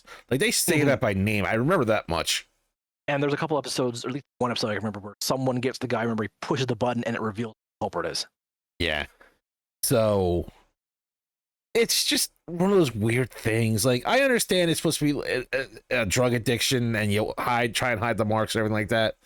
But even a drug addict, you're not going to put the needle in the back. Is like, that's not even going to work out, and no matter how you do it. Yeah. I just get a kick out of the ones who blatantly put it on a spot where you can't miss. Like, who fucking cares? I can turn into a wrecking ball whenever the fuck I want. You gonna stop me? No, but he is. All right, Joker. But yeah, are the purified guy memories that Shotaro and Shotaro's all have a gold tip to show they go on the left side of the guy of the double driver, and Phillips are all have silver. They are literally USB sticks. Yeah. I mean, I like the idea. It's simple. It's effective. Well, USB were still not super new, but we're still becoming more frequently used as a form of memory storage. Again, like I said, Kamen Rider W likes to take subtlety out back and kick it. Yeah, why bother with subtlety when you can just run with the obvious and make a profit from it?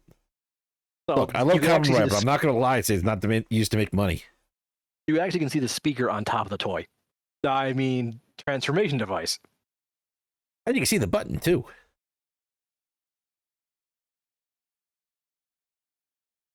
Oh, hello, Bowler Hat. The last character we're going to talk about is, well, not the last character, but the last antagonist we're going to talk about for a bit is probably the most evil guy for a while. Yeah, he was a fun one. He was a fun one. He is my favorite, well, my second favorite design. I mean, I'm not trying to say this actor is evil, but he has the, like, I'm not trying to assault the guy, but he has the face for it. Like, he knows his role, and he gives that glance. Shinkuru Isaka, the user of the weather dopant. Yeah, if this guy walked up to me and looked at me like this, yeah, I get the bad vibes all around. I believe he's inspired by a famous Japanese anime. Gives you evil deals. I can see it. But anyway, this is the weather dopant, and chef's kiss. Yeah, it's awesome design, but I will say this one, I would never have gotten the idea for weather out of this thing. The thing about the weather dopant is this may not be what it originally looked like.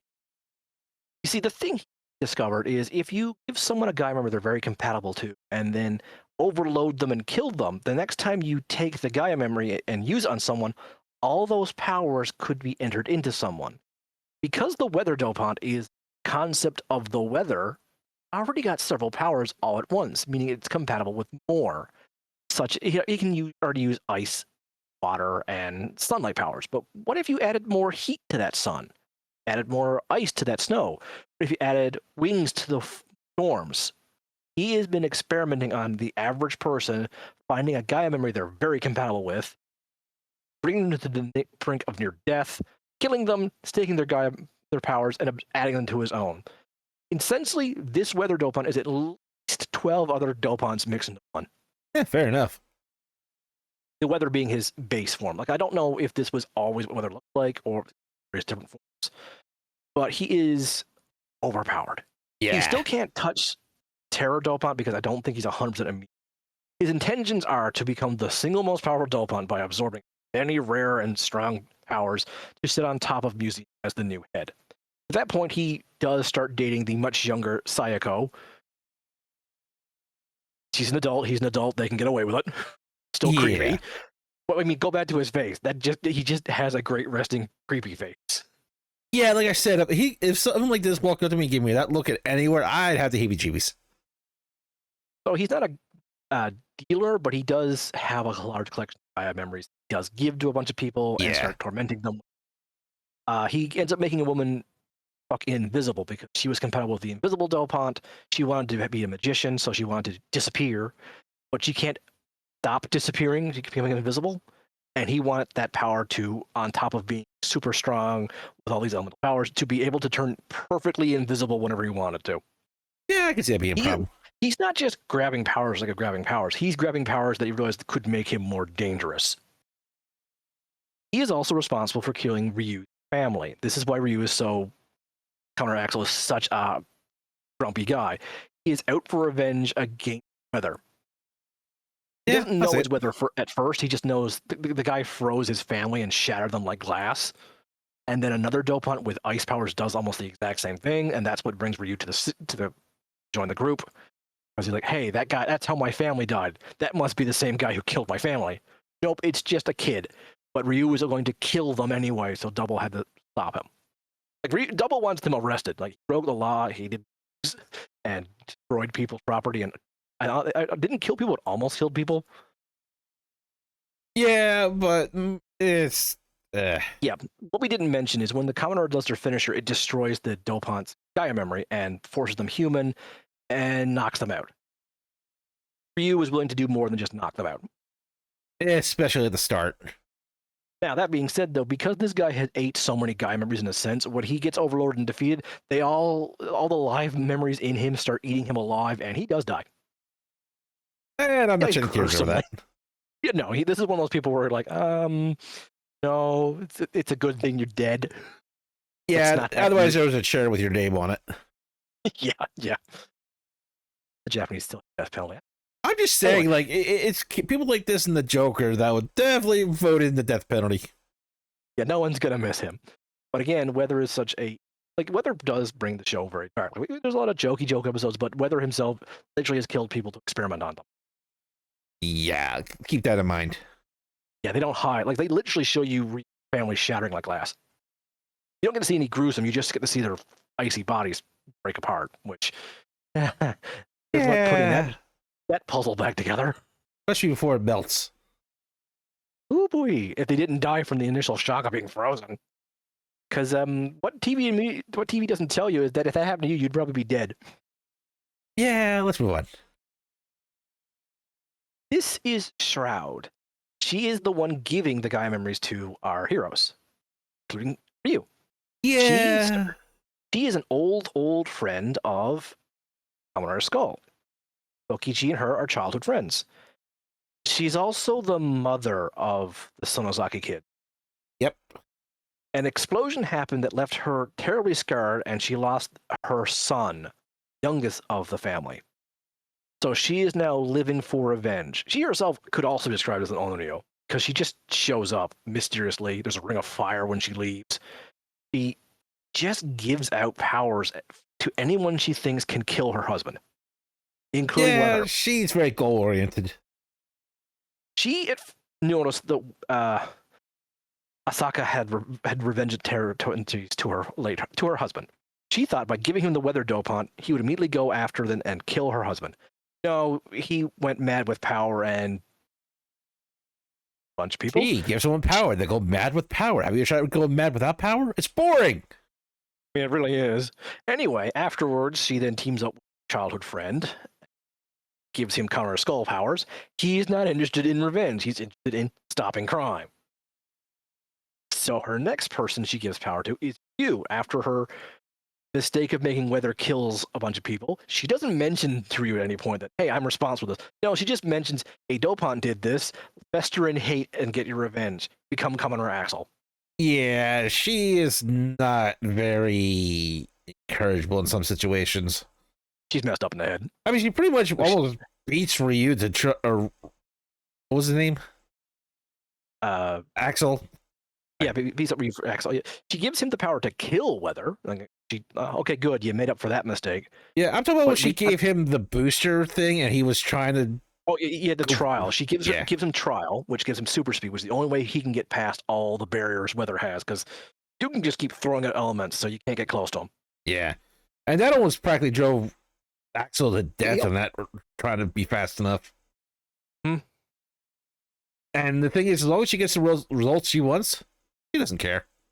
Her intention was to have, once Ryu shows up, to have him replace Shotaro to Kamen Rider Cyclone Axel Extreme, which would have been even more powerful than Cyclone Skull Extreme. She goes on and on about saying this is the ultimate weapon for revenge. It will be perfect. Use boundless rage and immunity to terror. And Philip's brain make this the ultimate weapon for revenge. Kill my husband and revenge my dead son. Lady, surprise, surprise. Philip is your son. You just don't register him as your son because he has no memories.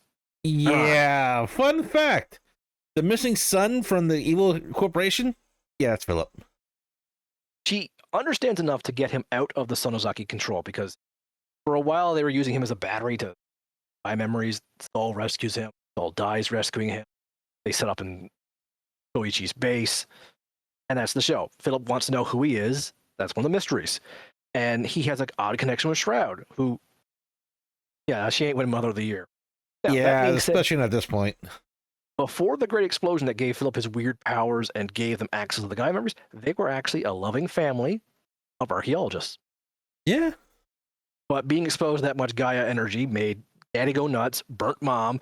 The son fell into the Gaia memory well itself and then came out emotionless, kind of living encyclopedia. And the two daughters just got raped by crazy, corrupt dad. Yeah. You know, the Brady Bunch story. And yeah, what I do love about Shroud, though, is what at the very end, Philip thinks he's doomed, but she realizes every single time I've told Shotaro, no, you can't do this, he's done it. Yep. So even though at the time Shotaro was freaking the fuck out about terror to the point where his brain was about to melt, she's like, for once, I'm going to gamble on the wild card.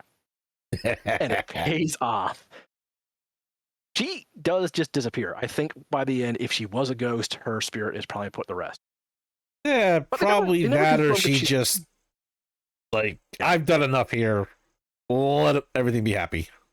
But the thing about this show, she's not the only one that helped the writers. Oh, no, we have some fun people for that one. We're not going to show all of them. We're just going to show Soul's two favorite. This is Mr. Watchmen. Jaw, for one.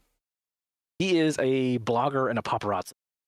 So whenever there's a weird thing going around town, Shotaro asks a few contacts who are rumor mills, gossip mongers, paparazzi. You know, people who know a lot of what's going on in the city, either by their connections to the net or they get around a lot.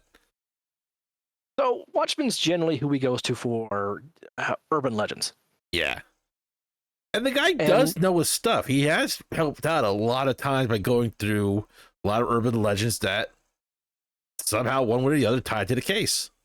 yeah, they're not always one-to-one, but he generally will go, well, I've heard rumors that people who went down East Street have mysteriously just started disappearing. Yeah, I can see it being a problem. Only people who go down there around night. All right, that's a clue to look into. Maybe the correlation isn't night, but Watchman gives Shotaro an area to look into. Yeah. He's generally just nice guy as far as I can tell. He's a nice guy. Sometimes he wants like, hey, you scratch my back, I scratch yours kind of thing, which is understandable. He's not really, he's a good person, but he's not, doing this for free. Yeah, he's got to make a living too. And to be fair, it's not like he asked for like $1 million or anything like that. He does realize that Shotaro is basically helping people and the city, so he's not trying to shake Shotaro down or anything like that. And Shotaro knows him because he's already helped him, so he knows Shotaro's a good guy. Yeah, that's the thing. That's the way I like about Shotaro, is a lot of his connections are from previous cases we have seen, and sometimes people we see from cases during the show come back and give Shotaro information. Yeah, which that's why Shotaro's big heart works to make him the defender. Because people will quickly come to him for, hey, I know the police are technically the ones who are supposed to check out on dopants, but I heard this really weird thing going around Shotaro, and I feel safer knowing you'll handle it. Like, they don't know he's Kamen Rider Double, or they do know, they're not asking questions, but they do know Shotaro gets involved in the case, people are safe. Yeah, usually there's a happier ending when Shotaro gets involved, because that usually, one way or another, gets the Kamen Rider involved, whether Shotaro has connection or anything beyond that. They're not concerned about it because, as I said, as M said, there's a happier ending connected to having Shotaro get involved. And Shotaro will also goes out of his way for cases that the police don't care about, like missing pets. That's all about Shotaro. Man's great at finding lost cats. The point where that's how he pays most of his bills. And then we have the best character in the show, by far. Better than Shotaro, better than Philip. Yeah, Santa-chan. This man is a gift given on high. I don't know where he's from. I don't know where he came from, but I love this man. Mm-hmm. It's just goofy fun with him. And that is his name, Santa-chan. He walks around all show wrong, dressed as Santa. And he gives presents to Shotaro that usually are involved with the case or will help him out in some form or another. And he owns a pet shop. Like, at first we thought he was a homeless man. Like, not to offend anyone, but I honestly thought he was homeless and he just went around being a nice person. Like, he comes across as the town weirdo, but then you find out he owns a pet shop and is a pretty successful pet shop, and he and Shotaro, he gives Shotaro cat food to help cats. But yeah, in some episodes when Shotaro's depressed about the case, he'll just pop up and give him a gift, and the gift is, box of cards. I am wholly convinced this man knows Shotaro's Kamen Rider Double. I would not be surprised if he does, but he definitely does not care. And Santa-chan just comes across as really good nature. He and Watchmen often never seen together, and Santa-chan's not 100% pure. At one point, there's a chance to get $1 million, and he's like, yeah, I'm going to help the bad guys to get that $1 million because not. But he doesn't actually go ahead and do it. He just goes, hey, the bad guys are looking for this Gaia memory, and they're willing to give a bounty of $100, $1 million.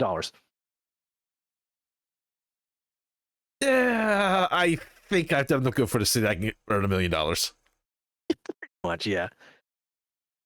I mean, it's like, if someone could get $1 million just by handing over something to somebody, the city's already doomed anyway.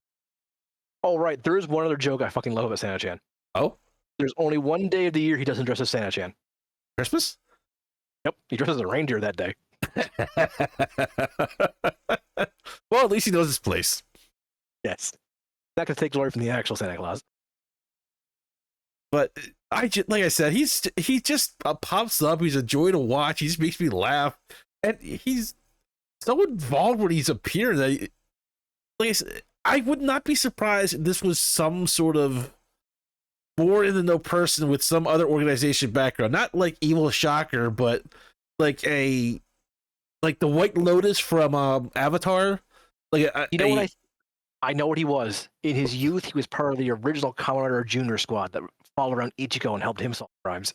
I can buy it. I'm just saying, like, he feels like he has some sort of connection to help out heroes.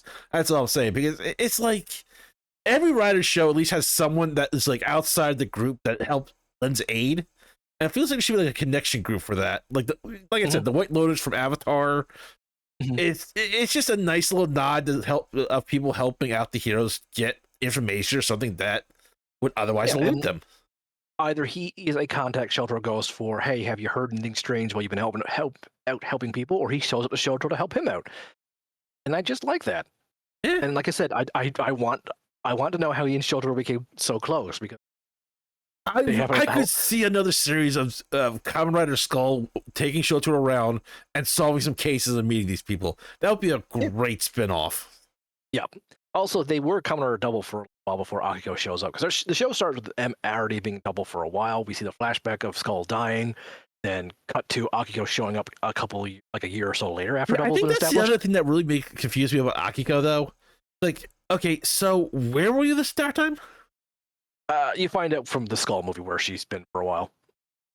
Yeah, I know, but I'm just saying, like, if you don't see the Skull movie, this just kind of makes you go, like, what? Yeah, why are you showing up now?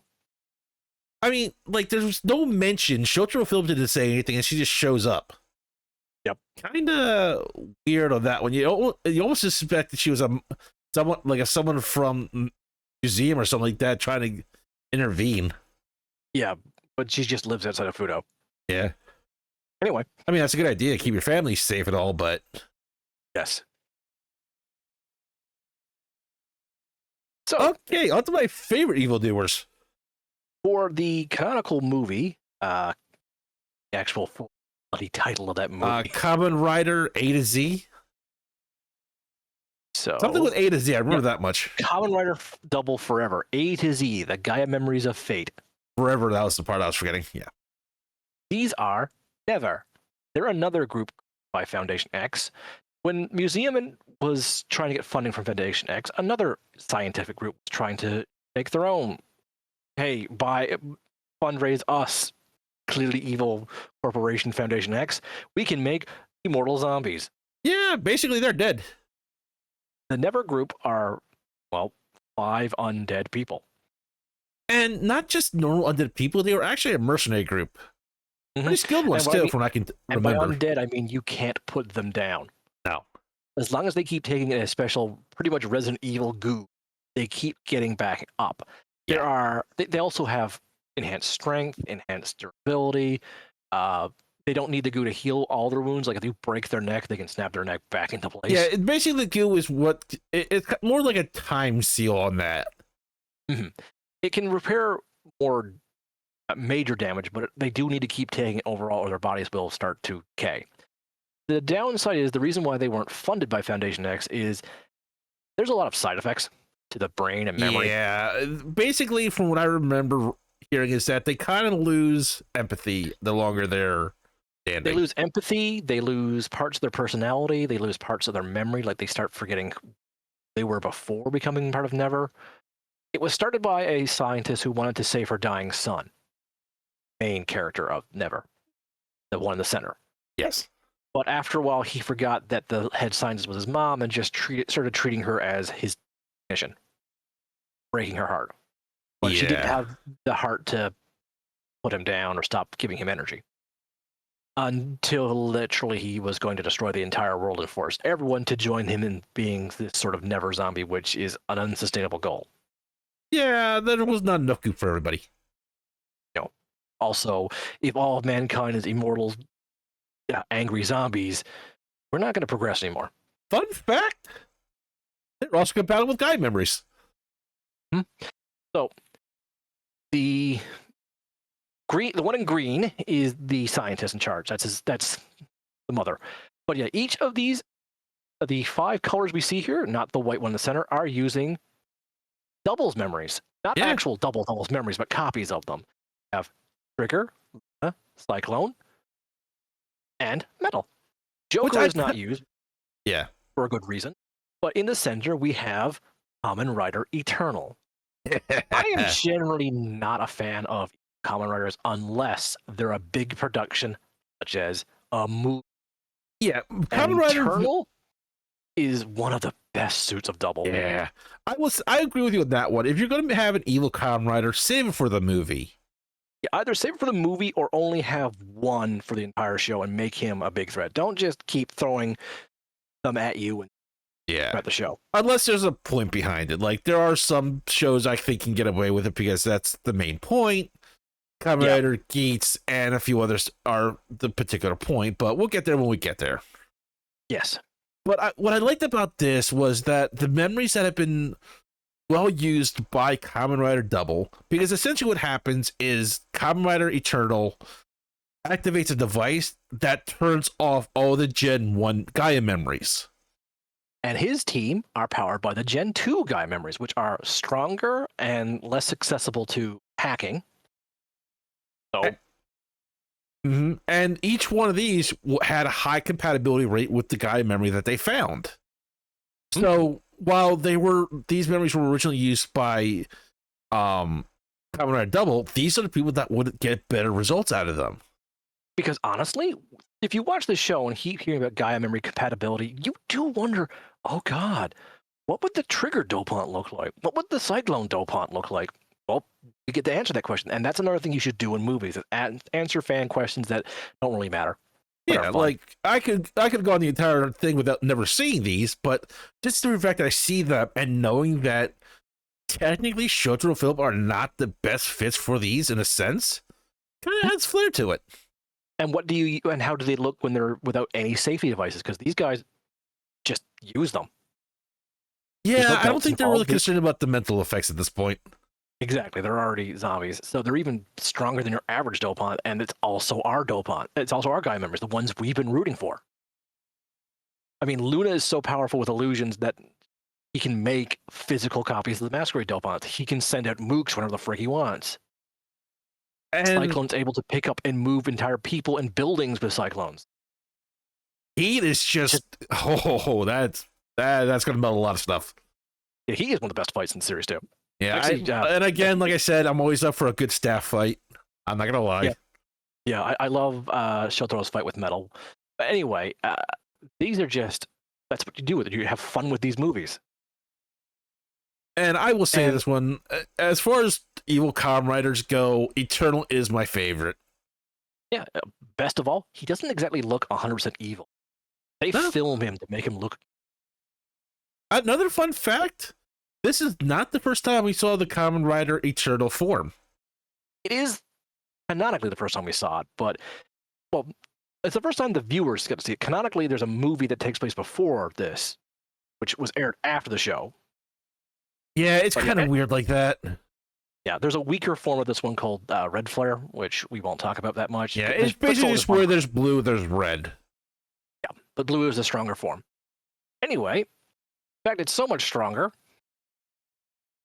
It can use all 26 memories of this movie. Yeah, and that's why we had to get Extreme pulled out. And not just any Extreme Gold. This is A to Z, as in every one of the Gaia memories he uses is a letter of the alphabet. So, Eternal, Heat, Luna, everyone represents a single letter of the alphabet. And I just really like this idea. Because it's using all of them at once. Yeah, it's another fun fan idea. What would happen if you plugged them all in? Because we got to see in the show what happens if the Kamen Riders use 2 Gaia memories for their finisher attack, because they usually only use 1. We saw what happens when they use 2, which is they almost killed Shotaro by using a giant flamethrower, by him using both Trigger and Heat's final attack at once. Usually just use 1, either Heat or Trigger's final attack. He's using all of them. And the fun thing is they use this in a roundabout way that does make sense. It's not that he's actually using the forms from them. He's more or less just taking pure power from them. As such, when he using the chest, the arm, and the leg thing, which I kind of makes weird that it's leg and arm kind of, but whatever. Whatever. But what I do love about this, because he's already dead and has such a high capacity beforehand, it makes sense that nobody else can do this. Yeah. Using what he has and powering up. When he gets defeated and it backlashes, it also makes sense why it's finally able to put him down. Yeah. And the other thing is, once again, Undead Zombie, Eternal. Match up the century here. His eyes kind of look like the infinity symbol. Also looks like a horned owl. Oh, it's just a good design. But the thing about the movie is he needed Philip for a part of his plan. So for a large part of the movie, Shotaro doesn't have his Gaia memories or Philip, but he does have his boss's old belt, and the Joker memory is the one that's been missing the entire time. We get to see Shotaro on his own for this movie as Kamen Rider Joker. Now, remember what I said about the middle part of the suit with a clear divider? That silver part's not here. In Cyclone, you still got to see it because it was 2, but this is just Kamen Rider Joker, or T2 Joker, or something it's called. And the fight he has with the heat dopant and the metal dopant are probably one of the better fights in the entire franchise, in its entire double series. Just say this now. If I remember right, the movie takes place before the end of Kamen Rider Double, if I remember. Yes. The fact that T2 Memories really is more just a plot convenience for the movie. After that, it's really not any different than the regular Gaia Memories. Yeah, it takes place around episode... where is this? I think you said 20? 25? Somewhere? 45. Oh, I'm sorry. I think it's something different for 20. Yeah, it takes place between 44 and 45. Yeah. So we don't... But the thing is, this movie is canon, so at the end of the show, we do get to see Kamen Rider Joker again for a little while. But Joker is letting Shotaro's actor really be Kamen Rider Black, and I love that for his actor. He got to be New Black. Yeah. With the highlighted purple. I like the purple. Yeah. And like I said, Joker is not an amazing design. It's not one of my favorites, but what it represents in this show is so good. Yeah, and like I said, once again, these suits are simple designed. And I'll say it again, less is more sometimes, especially when you allow the suit actor to really move. And this is what it lets it do. It's why 5 is one of my higher end suits that I have on my list. Because if you're going to be in a combat suit, maneuverability is key, as is protection. And here he's got chest guards, shoulder guards. Yeah, especially if you're a fighter, a hand-to-hand grappler, or just a karate guy. But what I love about this is the entire show, we've always seen Philip and Shotaro together. There's a few times where they're separated, but in the end, they need to come together every single time.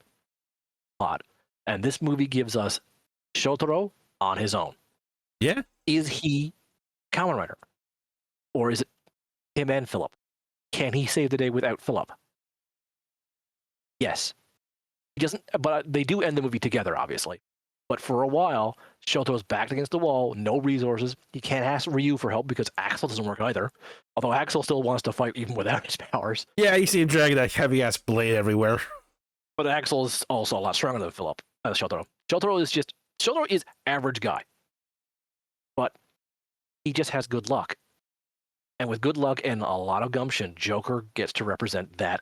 What I love most about heroes of real heroes don't back down.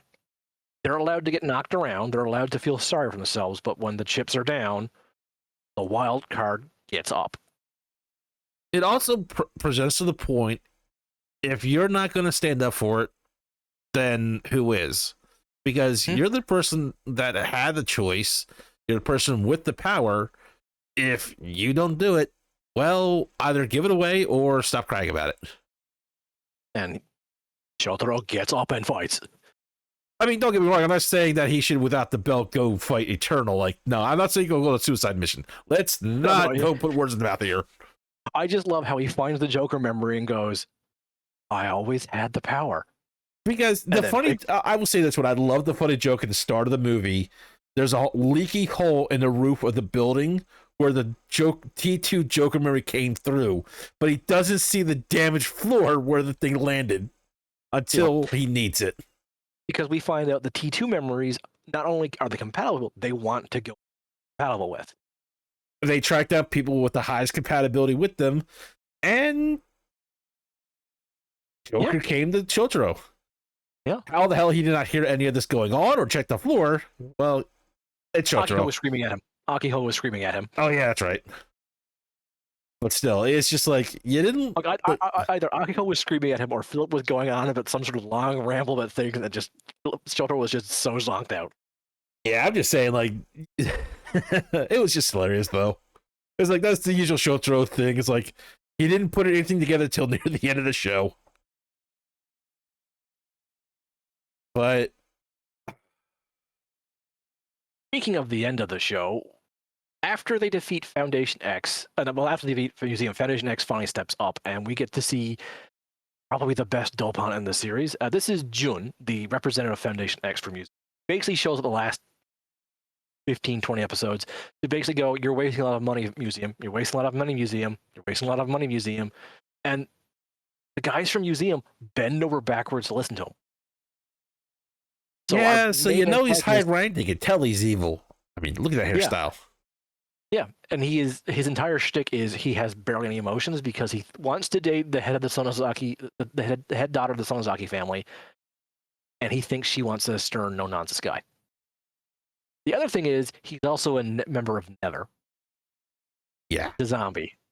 The only difference is he's got a more pure version of the formula, so he's less likely to deteriorate, but it's more expensive to make. But again, high-ranking Foundation X member, he can afford it. Not to mention anybody he needs to use to make that stuff, he'll use. Because he's also the one who directly did the museum, he got to pick the best guy memory. And his not only did he pick the best, it's got a high capacity with him. Utopia.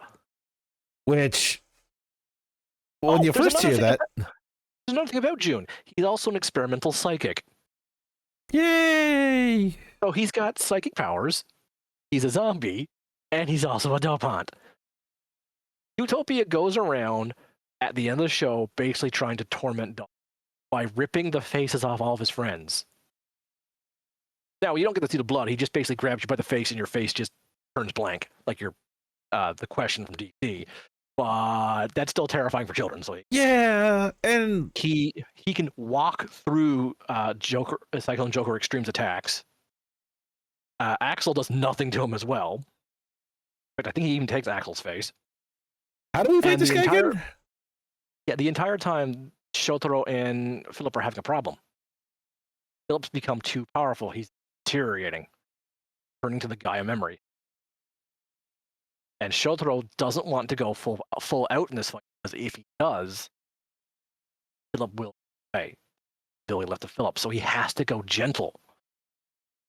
Yeah, it's not going to work. Not against Utopia. And this part literally made me cry. Because at the end of the fight, they do save the day, but when they close the transformation, Philip will fade away. So they have a goodbye, and it's just so heartfelt. And the acoustic version of Cyclone song breaks my heart every single time I hear it. And hearing the phrase, "I'm closing it," Shotaro tells Philip, "You're not saying goodbye. I'm ending the transformation. I'm saying goodbye." Yeah, that was heart-wrenching. Yeah, it really was. And then the next episode is Joker again.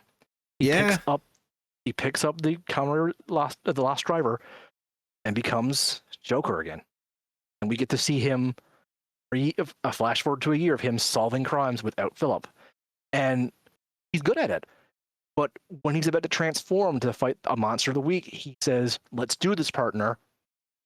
Oh, right. For a year, fighting crime alone, and he still can't stop himself expecting Philip to. Brilliant, beautiful. Yeah. The ending of Double is flawless, and even the ending of Double is flawless. I'm not going to mention that. But Utopia itself is such a good threat and such a well-designed Dopant. And the cane is a nice touch. Yeah. Which we didn't find out we thought his psychic powers were from Utopia, but that's a different thing. Psychic powers from something else. Yeah. But he's what Foundation X is. He's 3 ideas crammed together. Like, they're making super weapons. Why wouldn't they mix and match them?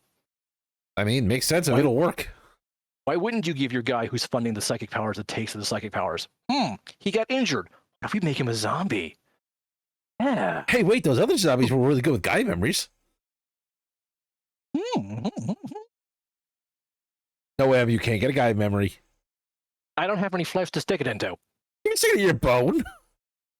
That sounds painful. You ever drive something into your bone before?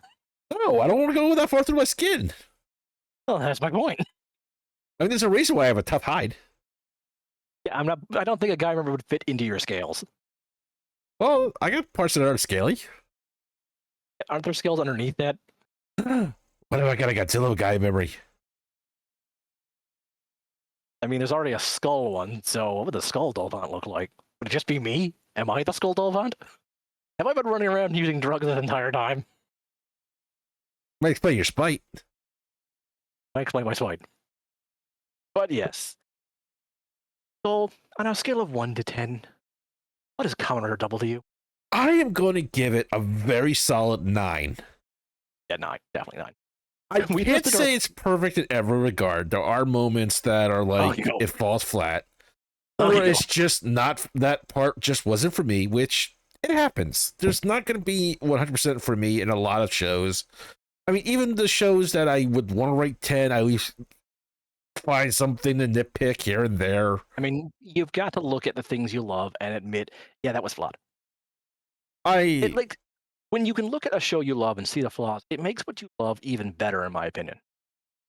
Yeah.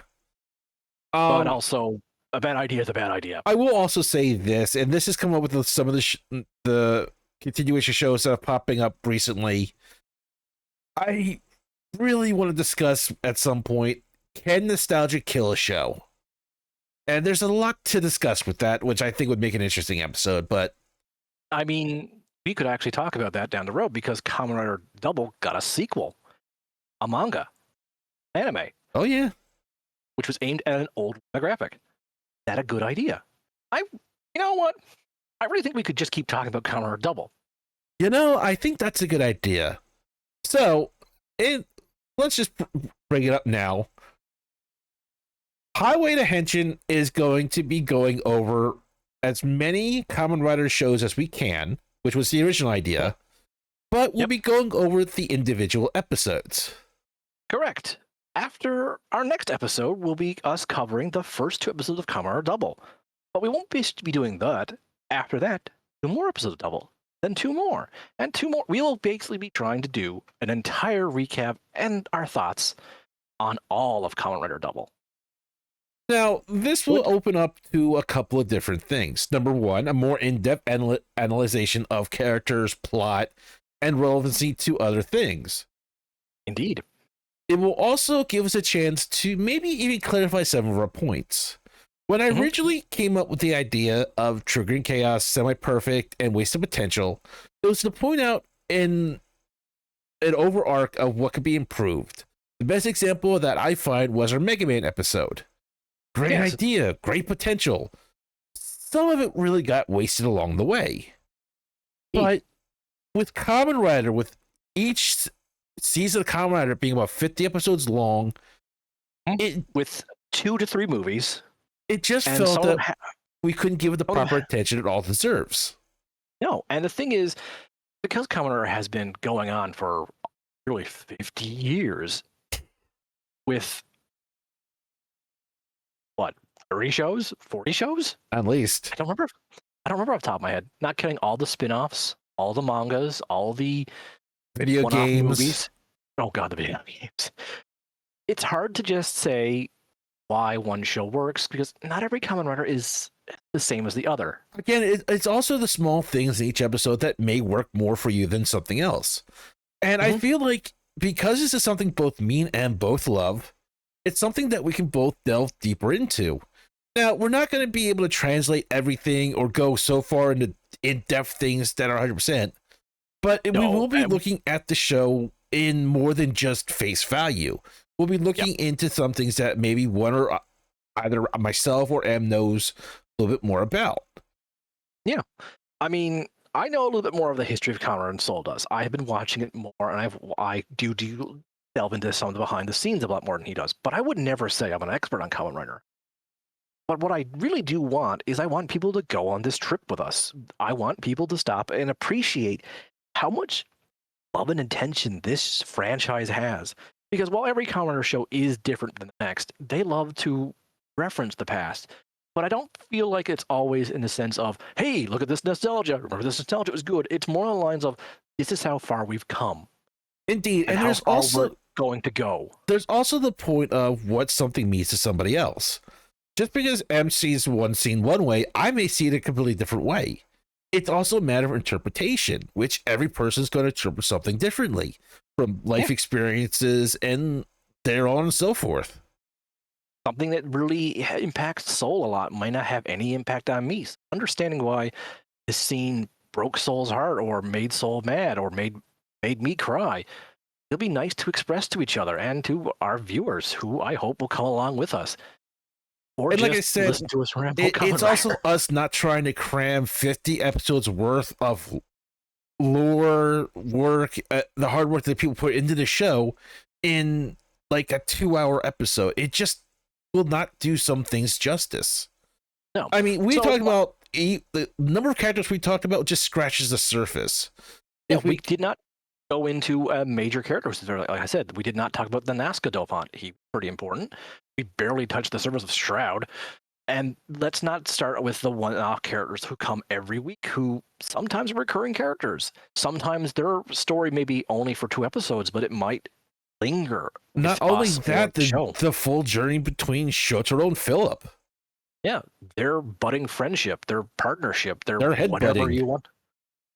They're a team, but teams fall apart at times. Teams can be rocky. I mean, I don't know how many times I've wanted to strangle Soul. I'll just sit on you. Great, that's not how I want to die. I mean, I've already died once. But anyway, you pull yourself together. Anyway, so what we're doing is, yes, this is basically a little bit like Linkara's History of Power Rangers, or if you're like, or a little bit like the wonderful podcast Mobile Suit Breakdown, where we're going to go over an entire series. And again, so as I said, this is not ending Wasted Potential or Semi-Perfect, because Semi-Perfect and Wasted Potential feel something more that you could discuss in one sitting. Yeah, a short movie, a single game, something that is a finished product that a person could reasonably enjoy in one night. Because the thing is, in a game series, let's be honest, something like Mega Man, there's a formula to it. There's something you can critique about everything. Even if they try and fully change the formula, it's going to have a base. Something that you can critique throughout the entire thing. And like Jump and Shoot Man, it's the basics. Yeah. If you compare Mega Man 1 to the upcoming Mega Man game, there's a lot of technical difficulty changes and difficulty and art graphics have changed, but the essence is still the same jump and shoot. Mega Man, defeat enemies, copy powers, have fun. Beat Dr. Wily, or I mean the mysterious Mr. X. There is not a lot of difference to the formula, but the thing is about a video game, you want that. You want the familiarity, you want to pick up and play. But with a TV show, you want to see, because episode 1 Shotaro may not be completely different than episode 50 Shotaro, but he feels different. But at the same time, he's in a lot of ways he's still the same person. It's a journey of seeing what has changed and what has remained the same to keep Shotaro, but still be the evolved form of Shotaro. I know that sounds insane when I say that, but anyone that knows that people can change, but they're not entirely different person. They're just you ripen. Yeah. Some people spoil. I mean, opinions change, views can be radically different, but it's I know it's really hard to put into words, but a person without some drastic reason does not just immediately change. There has to be an experience, and not even one that's a rapid one. It could be a slow something they experience over time that changes them. Yeah, even the lack of something can change a person. If they experience nothing for the longest time, they will change. So again, like I said, it sounds weird, but anybody that kind of watches a show from the start to the end and watches the character change will understand that.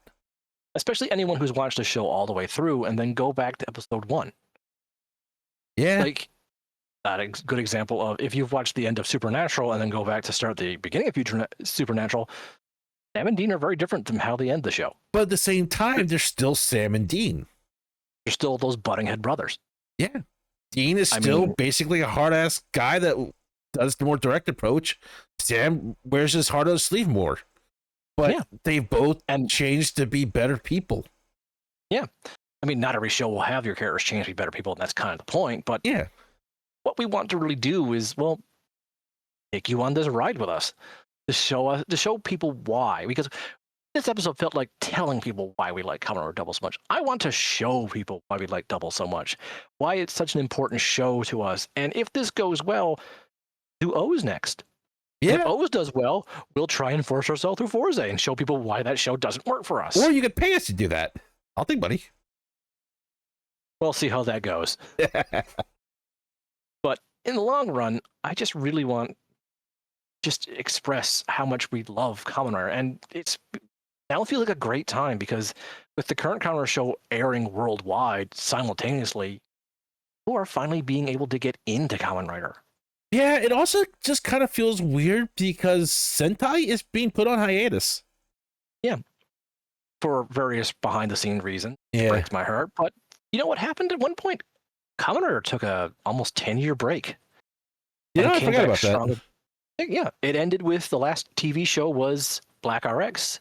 They had a couple of movies and then came back with Kamen Rider Kuga, and everyone basically said, well, Black RX was good, but Kuga's a revival to beat everything. And Kuga's still often said to be one of the best Kamen Rider shows. But we're going to stick with the era we know best, what people refer to as Neo Heisei or Heisei 2, which started with Double. Yes. Because that's where we started. Once we get through most of the Heisei, we may peek at the originals, but we're more familiar with the Heiseis. Yeah, especially with the Neo Heisei. Maybe we'll go on to Reiwa, which from what I've seen of Reiwa is Reiwa's doing such a fantastic job. But I also wouldn't mind seeing the Showa era because, well, 70s editing techniques.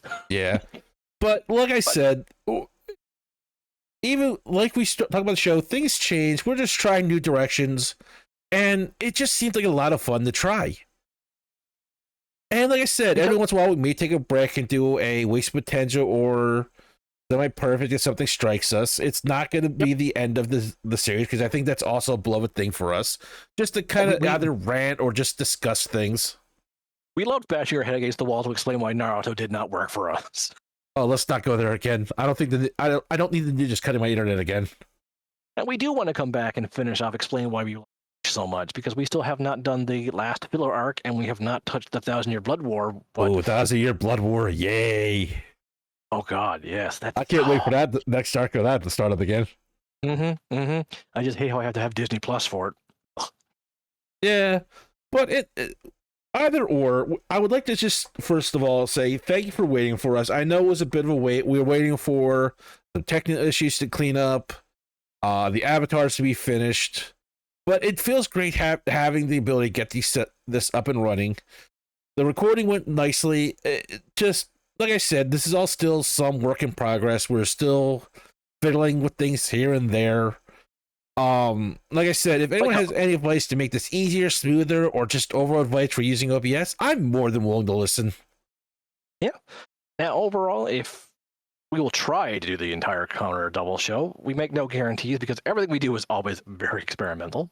Yeah, and especially with, like, as we said, during the summer, my hours change at work, but we may find a way to make it work. But I would at least like to try maybe make a day just for recording, even during the summer, just to try and keep things going. Yeah. But, and you know, I just look forward to rewatching Kamen Rider Double with a good friend of mine. Yee! And I hope everyone gets a chance to. I mean, you can find Kamen Rider Double's first 2 episodes legally on YouTube. Toei has it up there, but afterwards, I'm not sure how everyone else is going to find it. I mean, I have my my copies. I'm not going to say anything to that. But regardless, I do say regardless a lot, don't I?